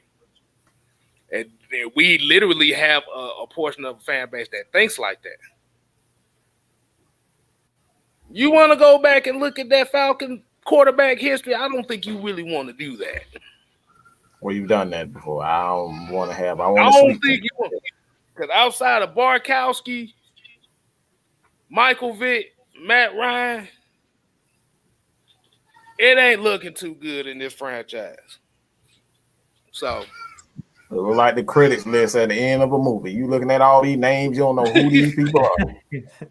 And while you're doing that, let me go ahead and see if I can find that list anyway. I think I still have it saved.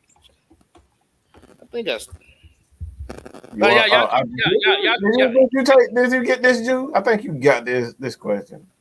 Yeah, I don't know if Ghost Peppers was in here. We talked about John Brown. Like, yeah, John Brown. I mean, he's a guy that's going to come in, a gadget guy, take the top off the defense. We talked about it, kind of like a Taylor Gabriel. You can use them on those misdirection plays, like on jet sweeps and stuff like that. I think it was a good signing, though. We talked about it earlier in the show, Ghost Peppers. Mike talked about it in the post-game show. Guys just not getting open, period. They double and triple teaming Calvin Ridley. Russell Gage had that ankle injury. I don't know how serious it is, but they're bringing in some depth. They haven't signed John Brown yet. He just worked out with the team today, but I think he possibly will be signed, depending on how bad or how severe that ankle injury is for Russell Gage. because you got to have an extra body that you can throw out there. And he's a guy that can play inside and outside. He can play slot. He can play outside. He's a veteran. Played for the Cardinals. Played for the Bills. I think he also played for Baltimore for a little bit too, if I'm not mistaken. But he's been in the league for a minute, so he's a speedster. He can do a lot of different things. He also can play special teams. So they just basically improving the roster at this point. Go ahead, KStylzz. I actually have a list compiled of Atlanta Falcons quarterbacks in the history of the franchise here. I'm going to name quite a few names here, and one name might sound funny as hell here. Randy Johnson. I don't remember. Not good. I thought you were talking about the pitcher. Yeah. Randy Johnson. Bob Berry. Never saw him. Dick Shiner. Hell. Hold up. Yeah, he started. Y'all been reading porn names or something. Nigga, I got the list right here. Tell me, after he said that. Pat Sullivan, Steve Bartkowski, June Jones. I know June. Everybody know June. David Jones. Archer. I know Kramer. Chris Miller. Unfortunately, I know him. Billy Joe Tolliver. Unfortunately. Jeff George. Oh, unfortunately. Bobby Haybert. Chris Chandler. Tony Graziani. Ugh, God, I Danny remember him. Cannell. Michael Vick. Doug Johnson. Kurt Kittner. Matt Shaw. Byron Leftwich. Chris Redmond. Hurt, terrible ass kid there. Lord Jesus Christ. Don't ever read that list again. We're going to combine it. These are literally quarterbacks that have actually played, that started and played majority started games. Yeah, we remember Steve DeBerg. Steve DeBerg came in when the Falcons. Chris Chandler was hurt during the 98 season. He played pretty well. So I remember Steve DeBerg. Yeah, like I said, that's a long list, and I didn't even name I named a couple of the backups. I didn't even name all the backups. Bro, that man. I was just naming guys that actually played, at least started a game. Yeah, that man. Oh, Joey Harrington. I said Joey Harrington. I thought I did, but Joey Harrington in there too. That man said Kirk. Yeah. Exactly. Wow. Exactly. That is a long list of ineptitude quarterbacks. Like I said, Bartkowski, Michael Vick, Matt Ryan, the three best quarterbacks this damn franchise has ever seen. It's let me see. In 54 years, we've literally had three quarterbacks that was worth the game. And we can't count Brett Favre because he didn't start.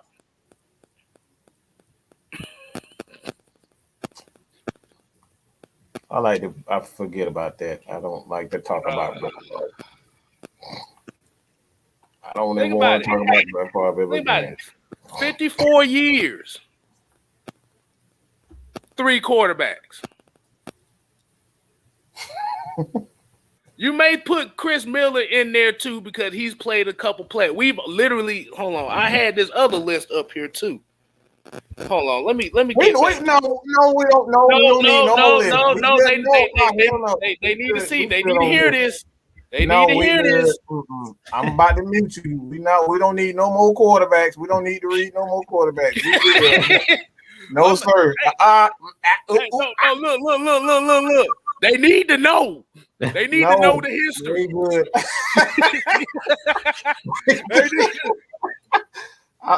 They need to know the history. But, bruh, how? Yeah. Chris, yes. We literally had 2007, we really literally had three backup quarterbacks start a game for one season. Oh my goodness. With that being said, people, we looking for the questions. Where are the real Yeah, questions? we need the questions, man. Please get us some questions in here. Let's see postseason. We've Lord.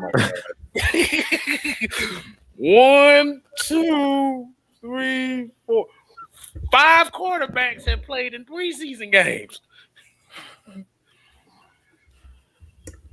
Barkowski had 3 postseason games where he was 1-3.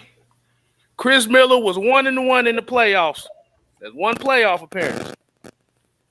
Jeff George was 0-1. Chris Chandler was 2-1. Michael Vick was 2-2. And Matt Ryan 4-6.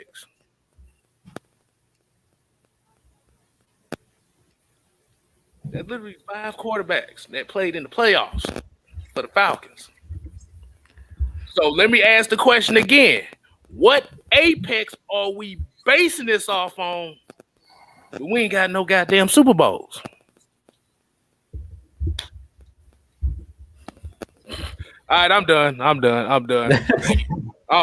on. Wait a minute. Hold on. Okay. Yeah, because that list was starting to depress me a little bit. So I'm going to go ahead and turn my phone away. All right, this question for you, Mike. He said, Fred Butt says, what do the Falcons have to do to get on the road? You said it already. It's going to be simple. Get off to a fast start. We already have designed. The team is designed to keep a lead, but they got to get off to a fast start. If they can get off to a fast start, we will more than likely go on a long winning streak, but they got to get off to a fast start. And I think the fast start, they did it against the Eagles. I thought they should have did that again, but they went hurry up in the first, and the Eagles wasn't ready for that. Matt Ryan got into a rhythm, but they got to get to a fast start, and that's when we can lean on that. That play calling with Arthur Smith. What Arthur Smith is learning how to get off to a fast start as a play caller, because his style is more so ball control, not make a ton of mistakes, and that's how he ultimately wear you down. And he let the fatigue like that. That's how the Bucs ultimately won that game, is because our D-line just got tired. Offensive line got tired. They wore them out. So that's it. Got to get off to a fast start and control the clock so the D-line can get after their offensive line. You can add something too. Yeah, I mean, you hit the nail on the head. I mean, I think to get on the road, we just have to see consistency. We talk about it all the time. Like you've heard me, you heard Mike, you heard KStylzz talk about, we always want to crown these young quarterbacks or crown young players as being the next great thing, but you have to show it over a period of time, consistency. So that's what I want to see out of this young team. We have a lot of young players. So yeah, Jalen Mayfield, looked better in this last game, but can he keep it up? Can you do it over, be consistent and do it over a period of time? That's what made Alex Mack a great center. You seen him do it in Cleveland with the Browns. You seen him carry it over to Atlanta.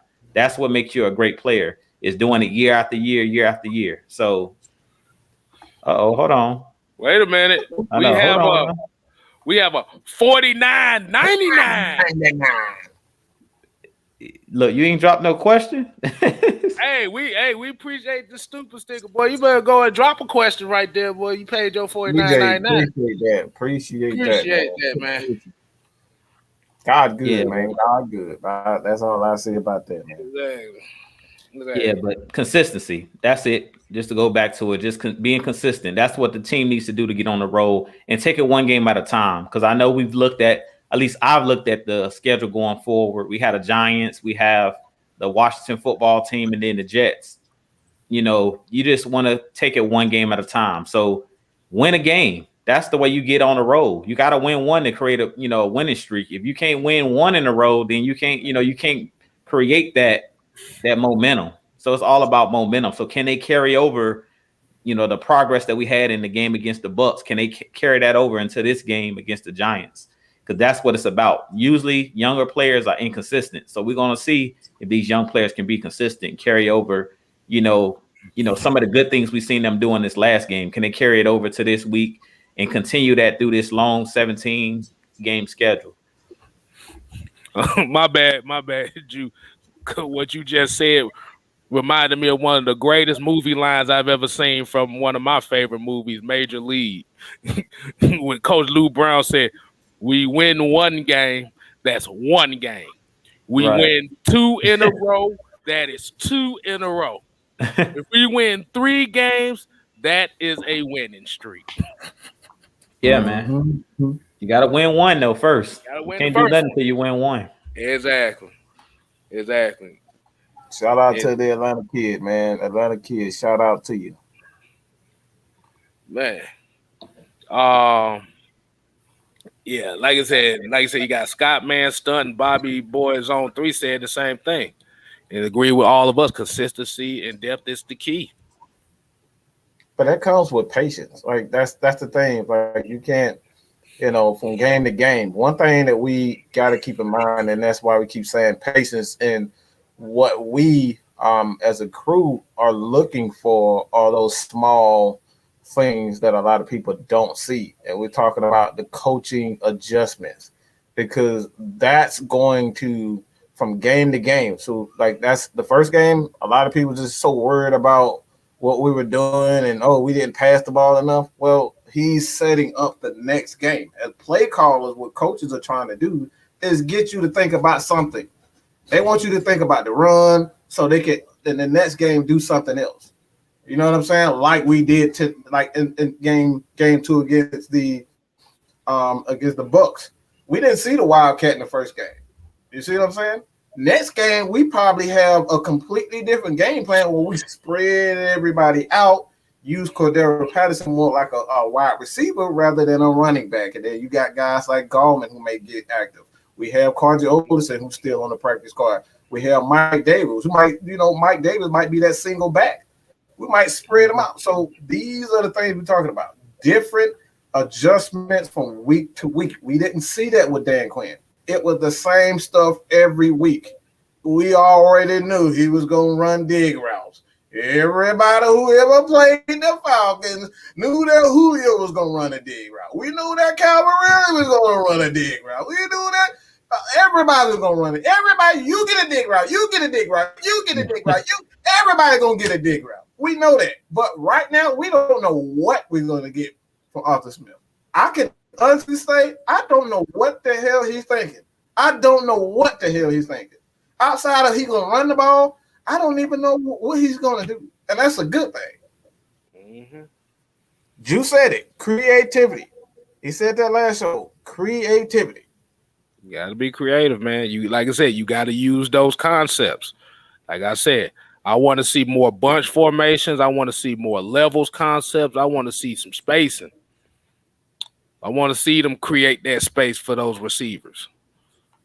Like I said, all our receivers are small.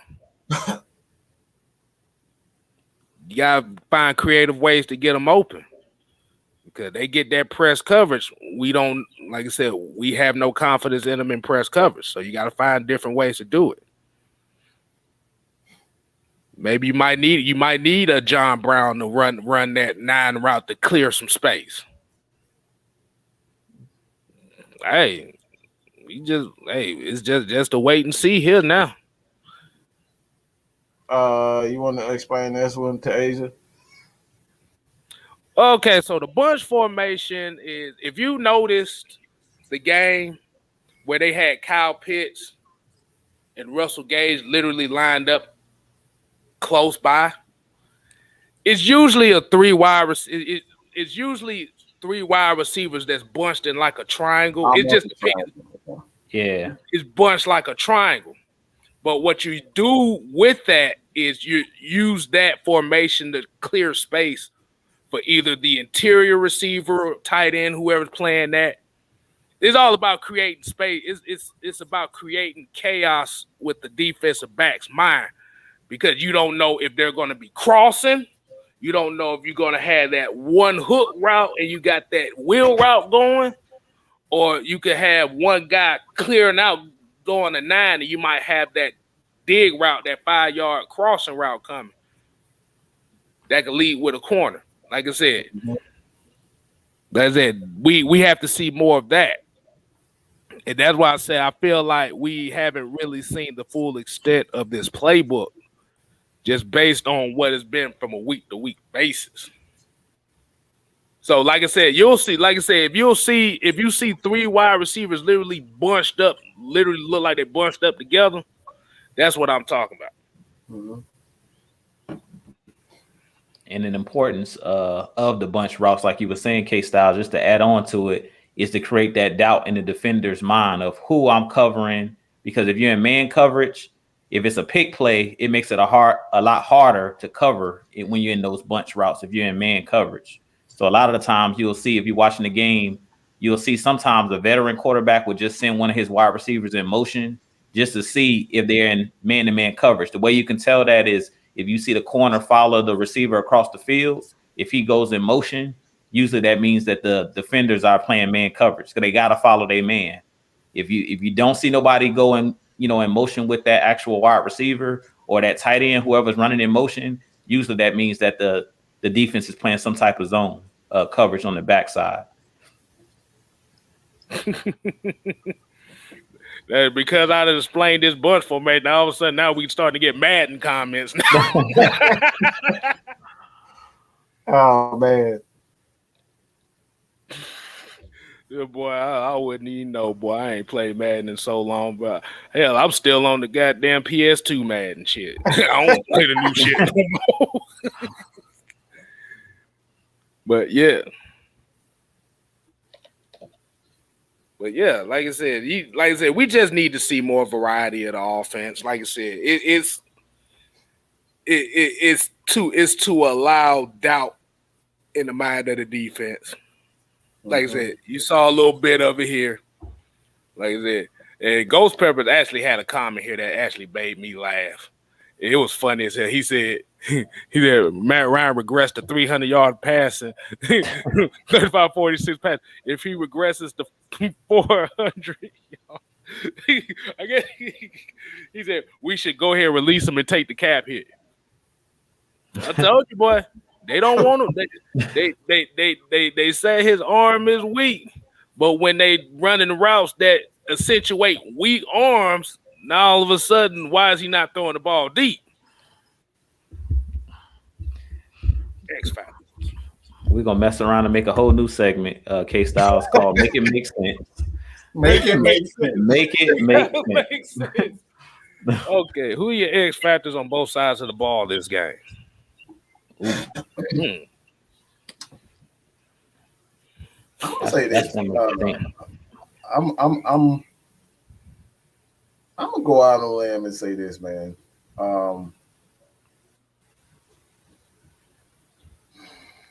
Because when you look at the weakness of the Giants, Daniel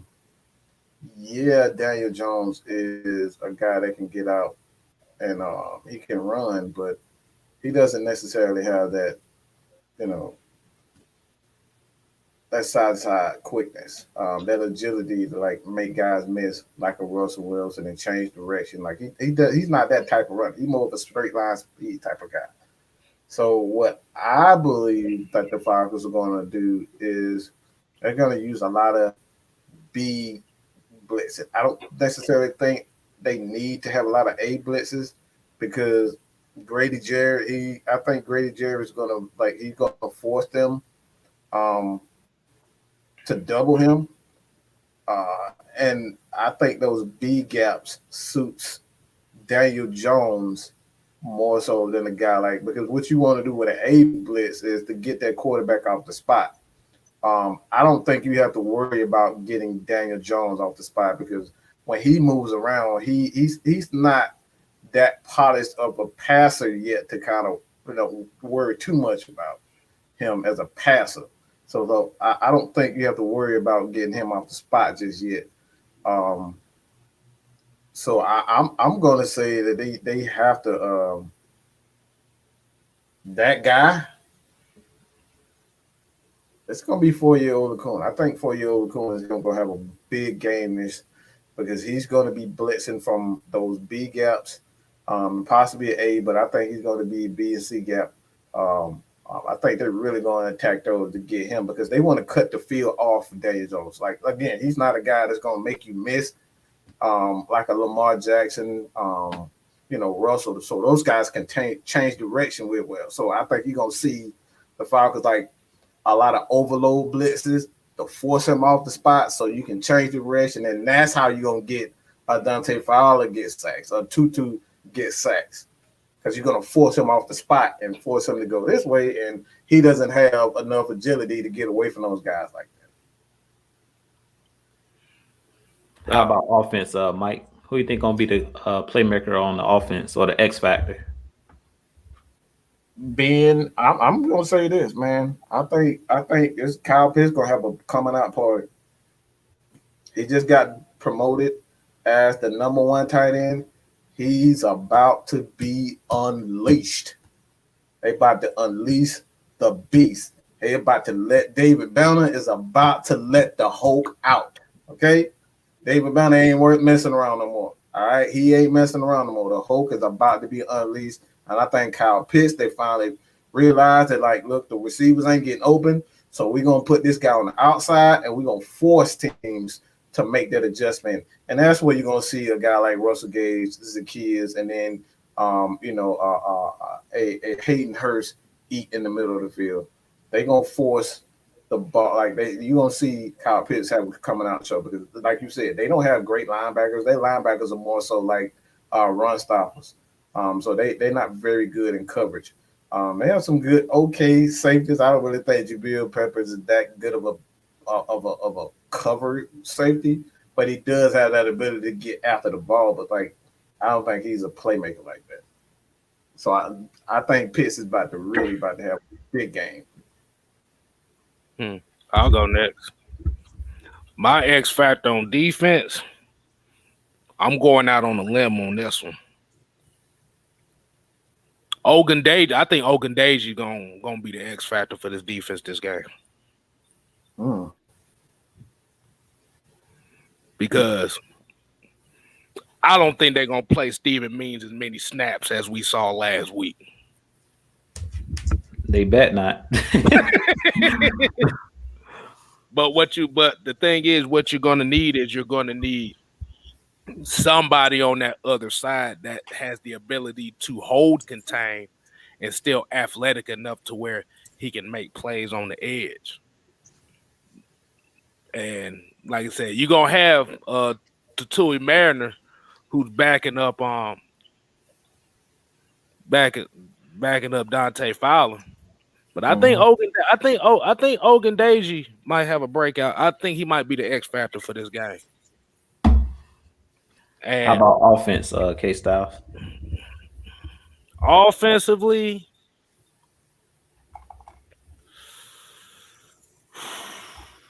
that's a tough one because Mike already said Kyle Pitts, so I can't use that one. And I used Keith Smith last week, and it damn sure didn't work for me. I'm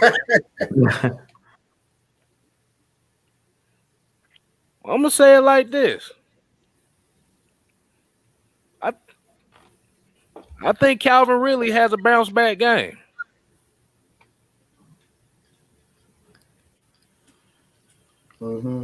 Only if they use those bunch sets. If they try to line him up traditionally, it might not go. It might be 50-50. But I think Calvin really might be the X factor for this team offensively. Because they see what Cordell Patterson is going to do. So if they see him on the field, he's going to get attention. They know Kyle Pitts is about to get some damn attention. I know everybody say Hayden Hurst. Like I said, really, if you actually look at the way this offense has been, Calvin really has gotten relegated to the third option on this team. As crazy as that sounds. So yeah, I would expect Calvin Ridley to kind of be the X factor for this game. All right. So on defense, mine's gonna be real obvious. Debo. Debo is gonna be the on defense. I knew Debo is you was gonna be gonna the say X that factor. because that's why I said it for you because I knew you was gonna say Debo. Yeah, it's gonna be one of the linebackers, but y'all know I love me some Debo. He's my favorite player on the defensive side of the ball, and he's a playmaker. He's always around the football, and in this game, look out for him trying to break that record for a pick six. I can see him picking the ball off and taking it back to the house. He gonna make a play in this game, whether it's him blitzing because he had a sack last week on Tom Brady, but I think in this game he gonna get his first interception of the season. I think he might take one back in this game. Whether he's like on a swing pass, he goes out and Daniel Jones is under duress and he just throws it up there because Daniel Jones is one of those guys that's going to put the ball in harm's way. And I can see Deion Jones, him or Foyer going to have a big game, or both of them may have a big game. But one of those linebackers, because they're the playmakers, like Mike said, one of them are going to have a big game. On the offensive side of things, I think it's going to be Cordell Patterson. I think Calvin Ridley, I think Kyle Pitts, like y'all said, both of those guys can have a big game, but I don't care how much they focus on Cordell Patterson. When you're a playmaker, you're a playmaker. And they hand him the ball. It's different from Calvin Ridley. You can't, like, you can roll coverage and stuff like that, but now that they're using Cordell Patterson mainly as a running back, you can't really do nothing because they're going to hand him the football, and he got great vision because he's the kick returner first. So he has that vision where I think that's a little why he's a little bit better than a Mike Davis as far as seeing what hole to go through. He's really slick with his vision, and he hits the hole a lot faster than Mike Davis. To me, Mike Davis takes a while to get going. Cordell Patterson, he's going to hit the hole. He's going to hit it hard, and he's going to go through there fast. So if you're in there, he's not afraid. He's a big dude, 6'2", 230. So I think in this game, he's just proven over the last two games that he's a playmaker. So wait. I want you to rewind that back to me. You said 230? Yeah. Yeah, he's 230. You didn't know that? I thought it was about 250. I thought about 215, 220. I didn't know he's a big guy. He's a big boy. I know he's a big. I know he's a tall ass dude, but God, good Lord, I thought about 220. Shit. Yeah, he a big dude. If he's 220, even 220 though is a big dude. 6'2", 220, 225. I know he's the biggest running back that we have on this team. Right. And I heard somebody saying like they were trying to compare him to the Titans running back, Derrick Henry. I said he's not Derrick Henry, but he has that explosiveness. Like if he hits a hole, like you seen on Sunday when basically Derrick Henry just went got dang on Incredible Hulk mode against the Seahawks. He went Thanos on them and they couldn't do nothing about it. CP has a little bit of that in him. Like he's a playmaker. You give him the ball, he's not looking to go down. Like I heard somebody talking about Calvin Ridley, running sideways and stuff like that, or looking to run out of bounds. When Cordell Patterson gets the ball, I've never seen him tiptoe out of bounds. He's trying to run you over. He's trying to gain yardage. You seen that last week when he stepped out of bounds when he was on the sideline and they were trying to bring him down. He's a load to bring down. So I think those are the two guys in this game. CP, which they also call Flash, and because of his speed, and I'll say Debo. Both of those guys are playmakers. Both of those guys have a quiet confidence about themselves. I don't know if you guys got to see Debo's interview after the game. He has a quiet confidence about himself. And we all know he's the leader and the heartbeat of that defense. Other than Grady Jarrett, even though he's no longer, has the green dot on his helmet, Deion Jones is a playmaker. He's proven that every year he's been with our Falcons. So I expect him and Foyer to ball out in this game.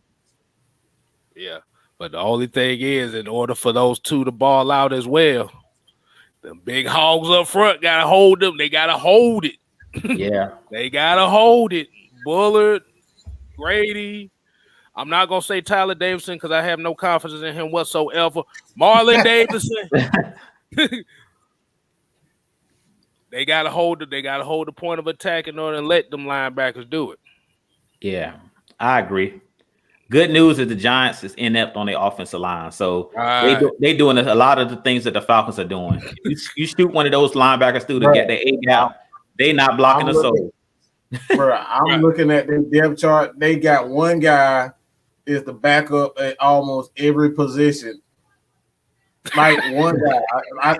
He got one guy backing up everybody. That's how bad it is.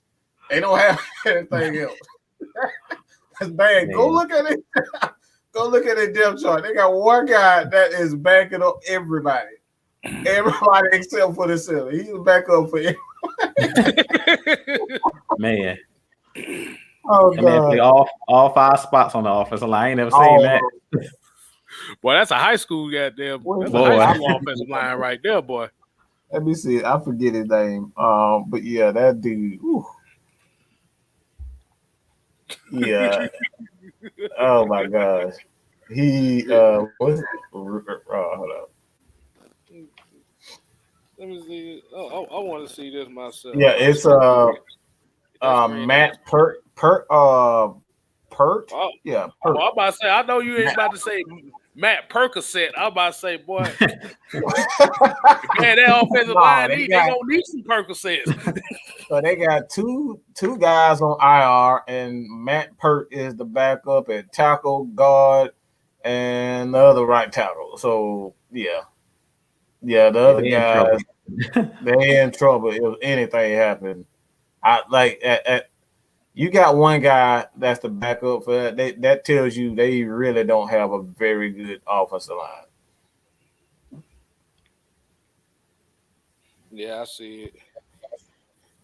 All right, this is a question here for everybody in the chat. He says, what is the ceiling for this team in your opinion? I think it's too early for a question like that, but this game is going to say a lot. I know that. Like how I said last week was a litmus test to me and Mike. I think Mike is either this term must win. This right here is a must win game because we've already played 2 NFC teams and we're 0-2. You don't want to fall 0-3 because when it comes down to those tiebreakers at the end of the year, when you're trying to get into the playoffs and you have those tiebreakers, meaning teams that actually beat you head to head, this is a very important game. I don't like to use the word must win, but you can't get out to an 0-3 start. I know it's 17 games and anything can happen, but at this point, you don't want to, you really don't want to go on no losing streaks in general, but losing three games, especially in the NFC South, because right now a lot of the teams are out to a good 2-0. I think the Panthers are 2-0 and the Bucks are 2-0. So we got to start gaining ground on some of these other teams in our division. Yes, we still play the Panthers twice, and we could sweep them and kind of, catch back up that way. But we have to start winning some of these games because when it comes to those tiebreakers, like I said, these teams that we faced, if it comes down to the Giants, if it comes down to the Eagles in the, the other divisions in the NFC East, the NFC West, you want to have those tiebreakers in your back pocket. So we definitely need to win this game. Like, this is a must win for us. We have to win this game. We can't afford to fall 0-3, and that'll mean we've been 0-3 in the NFC so far. Like, we got to start gaining ground. Right. But I won't say what the ceiling is because I think it's still early, and I've seen improvement. So I want to see are we going to continue to improve or are we going to dip back down? Because a lot of the time, like I say, you either stay the same, you go up and down, or you keep rising. And I want to see if this team is going to keep rising or we're going to keep seeing improvement, or are we going to see that up and down, up and down, up and down? And like KStylzz said, are we going to see the game for 60 minutes where we're doing good and playing a solid game throughout the game, consistency? Or are we seeing up and down, up and down? We make a streak like we did in this last game in the third quarter, but then in the fourth quarter, everything fell apart. Like, we got to put 60 minutes consistently together. That's going to say a lot in this game, and that's what I'm looking for. I'm not necessarily looking for a win. Yeah, there you go. I do want us to win, but look, KStylzz just put it up there. 60 minutes. We got to do it for 60 minutes. And we have to, prove that we can do it for 60 minutes. That's the most important thing this week. And I think that was going to be in my keys to victory, KStylzz, because you said it every time last season during our exactly our pregame shows. So in this game, I won't say what the ceiling is because the sky's the limit. We don't know what this team is yet, but we got to do it for 60 minutes. Mm-hmm. I try not to use it too often because that's like one of the most obvious keys that we have to worry about. But every team really is do it for 60 minutes. Right. But hey, at least I got a chance to use the 60-minute picture this time.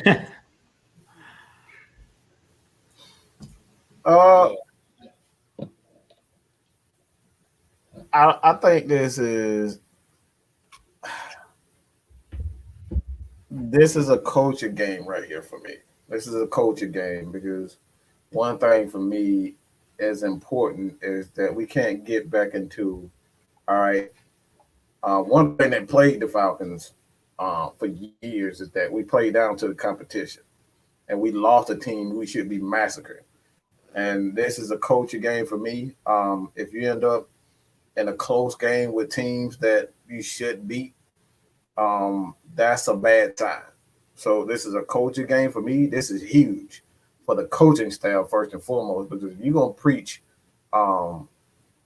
accountability and not all this stuff previous before Dan Quinn. You got to beat teams that you should beat, and there's no reason why they should not beat the Giants. The Giants do have a good enough front seven to kind of manufacture some pressure, but that offensive line, like you said, they have major issues on their front line.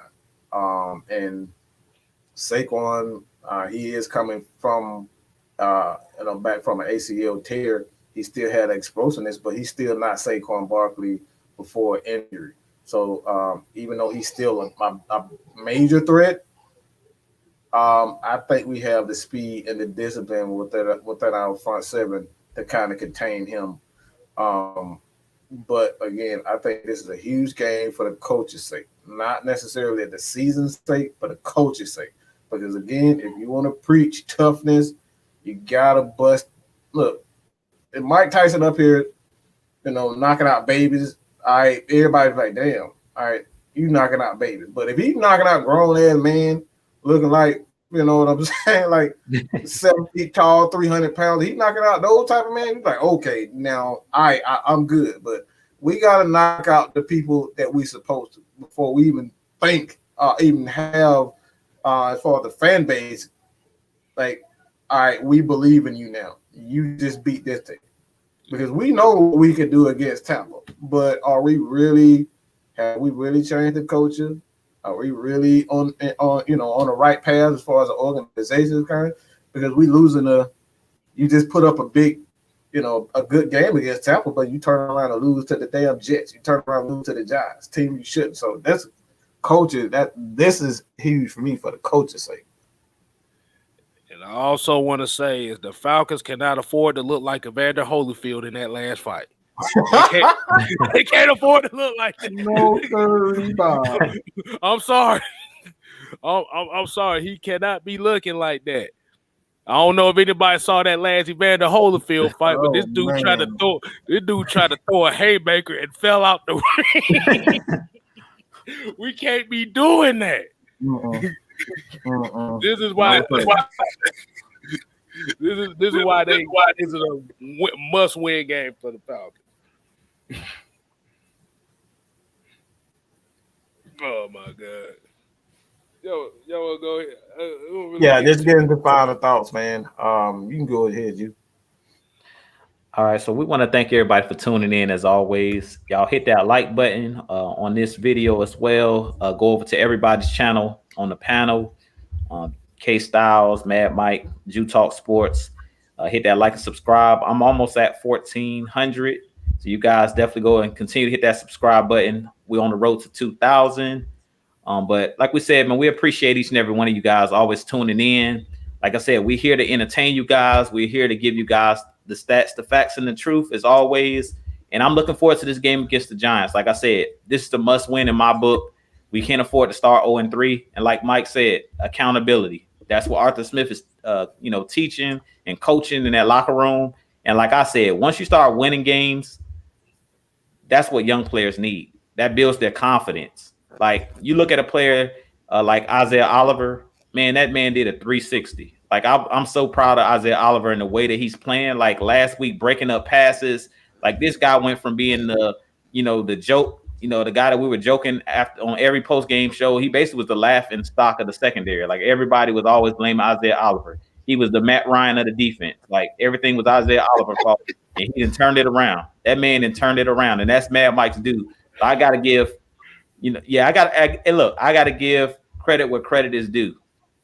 Oliver's definitely like turned it around. He's one of those guys. When I say you got to give it a couple years for guys to develop, Isaiah Oliver is living proof that if you give guys a chance, give those guys like 2 or 3 years to develop, be patient with these guys, Isaiah Oliver might end up getting another contract. I wouldn't be surprised if the Falcons re-sign him because he's really stepping up. Like I said, on that play where AJ Terrell batted the ball and, fell really hard, Isaiah Oliver was back there in coverage and looked like he was in position to make an interception. So, like I said, man, continue to support this team. That's all we ask. If this is your team, if the Falcons are your team, I'm getting tired of other teams coming into our stadium and they having a home field advantage.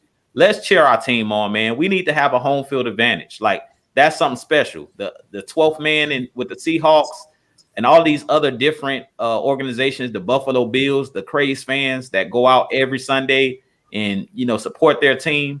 We need to do that for our Atlanta Falcons. Win, lose, or draw. We need to go out there, make noise on third downs, help the team, cut off their communication where they can't hear when they're trying to snap the ball, cause them to get a false start penalty. Like, we need to do that for our team. Let's root our team on. They get enough inboxes and negative from all of the other fan bases. So we don't need to, get into the DMs and put all of this negative stuff in there about our team. We need to root our team on because I really think that this team, they have, the sky's the limit. As I said, the sky's the limit. We don't know what this team is, but no matter what, win, lose, or draw, we just need to ride with our team until the wheels fall off. 0-16 or 16-0. We need to ride or die with our team.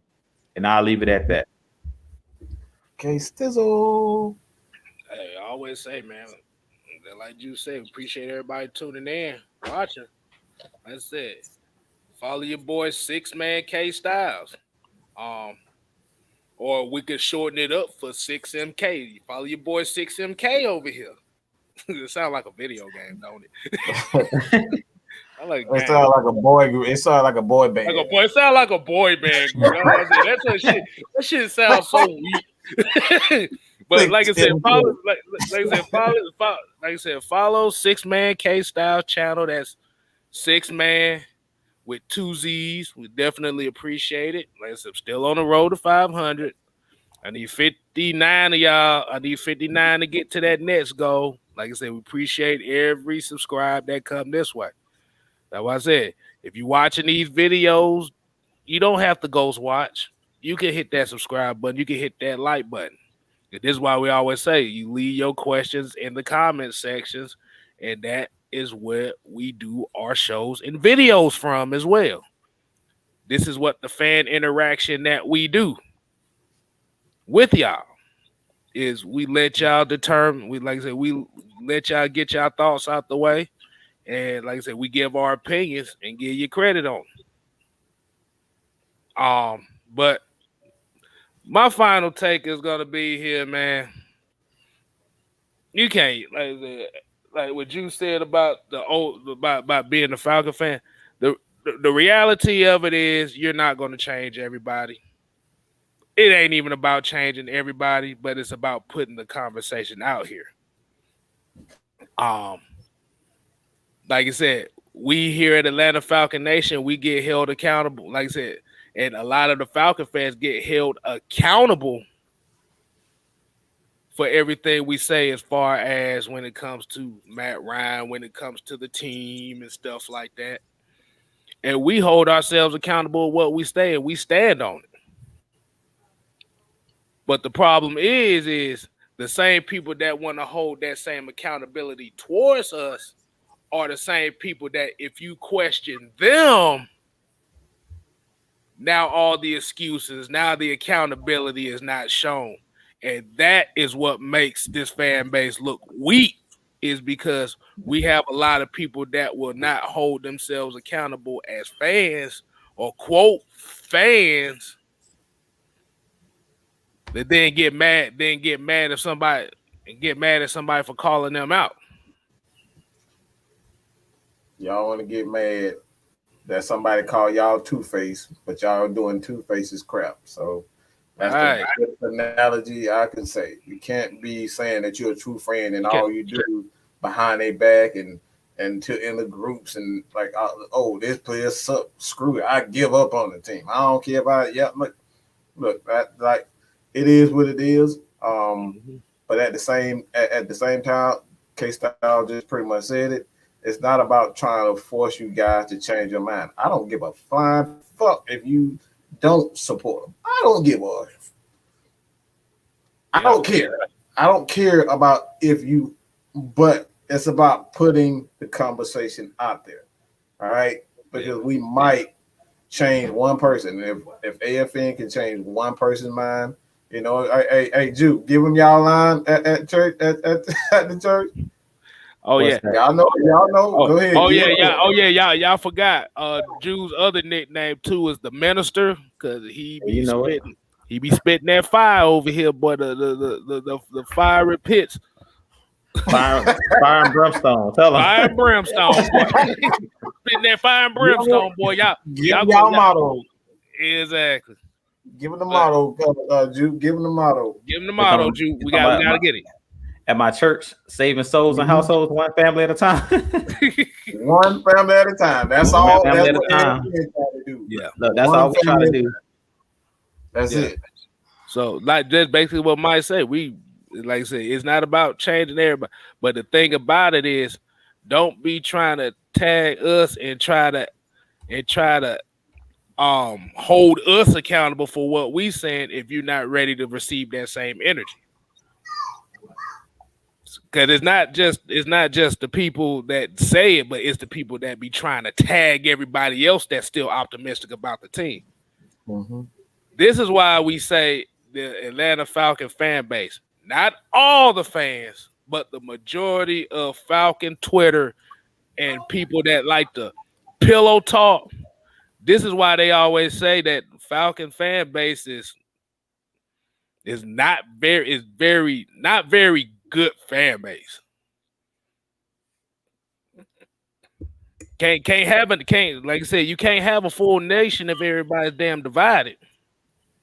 Mm-hmm. Simple as that. Simple as that. But for those that are willing to ride with the team, those that still support the team, like I said, AFN is not for everybody. So we got some guys that'll come in here and start pillow talking to other content creators, talking about how we ain't shit and stuff like that. We don't do this for them. We do this for y'all. This is why we say Atlanta Falcon Nation, we are the nation. One band, one sound. Don't always have to agree on everything, but you gotta have the conversation. We don't have the conversation, then the cycle keeps repeating itself. That's all I gotta say on that. I'll end with this. I'll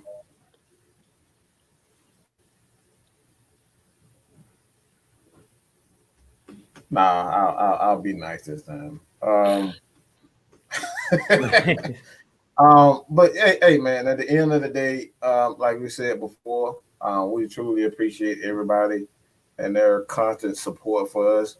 And don't be afraid to tell somebody who's absolutely sick of the negativity. If you sick of the negativity, we got a whole slew of people in the description of every video that we upload. All right, especially on Mad Mike Sports Atlanta Falcons Nation. Come follow us. We don't do all that, negativity and this person suck and like. Look, we say what we gotta say, but come Tuesday, that conversation is done. We don't keep talking about what this person is. We trying to create a solution. That's what we do here. It's all about creating a solution, getting to the bottom of things. Why this and why that. And we move on. It's all about support. And you guys have continuously supported us through thick and thin. Everybody who donated to the channel, to the Cash App, Jew has one for himself. Jew TalkSports You can check it out on his videos. He have the link there for you guys. Also, KStylzz. If you just want to individually support anyone, Twisted Tea, just everybody on the crew. If you just wanted to support everybody, you can do so at the Cash App. You know what I'm saying? Like I said, y'all already know we're going to give you the opportunity if you want to come on the show on Friday night and just, say what you got to say. And even, I don't know if you guys have paid any attention. We started doing fan takes on Atlanta Falcons Nation. You saw LT. He submitted 2 videos already. So if you want to do, a video, a take on whatever you want, it's your show. Submit it.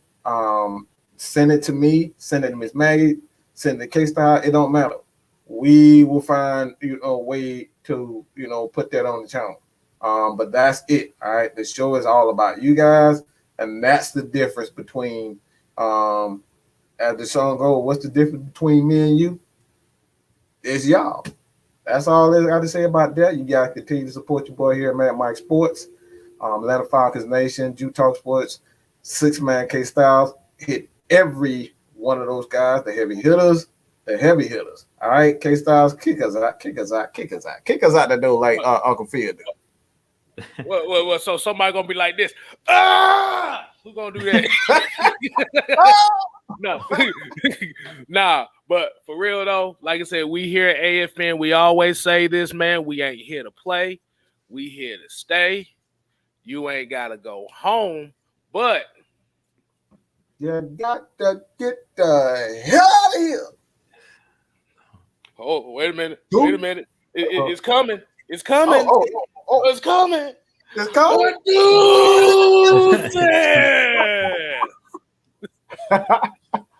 Hey, man.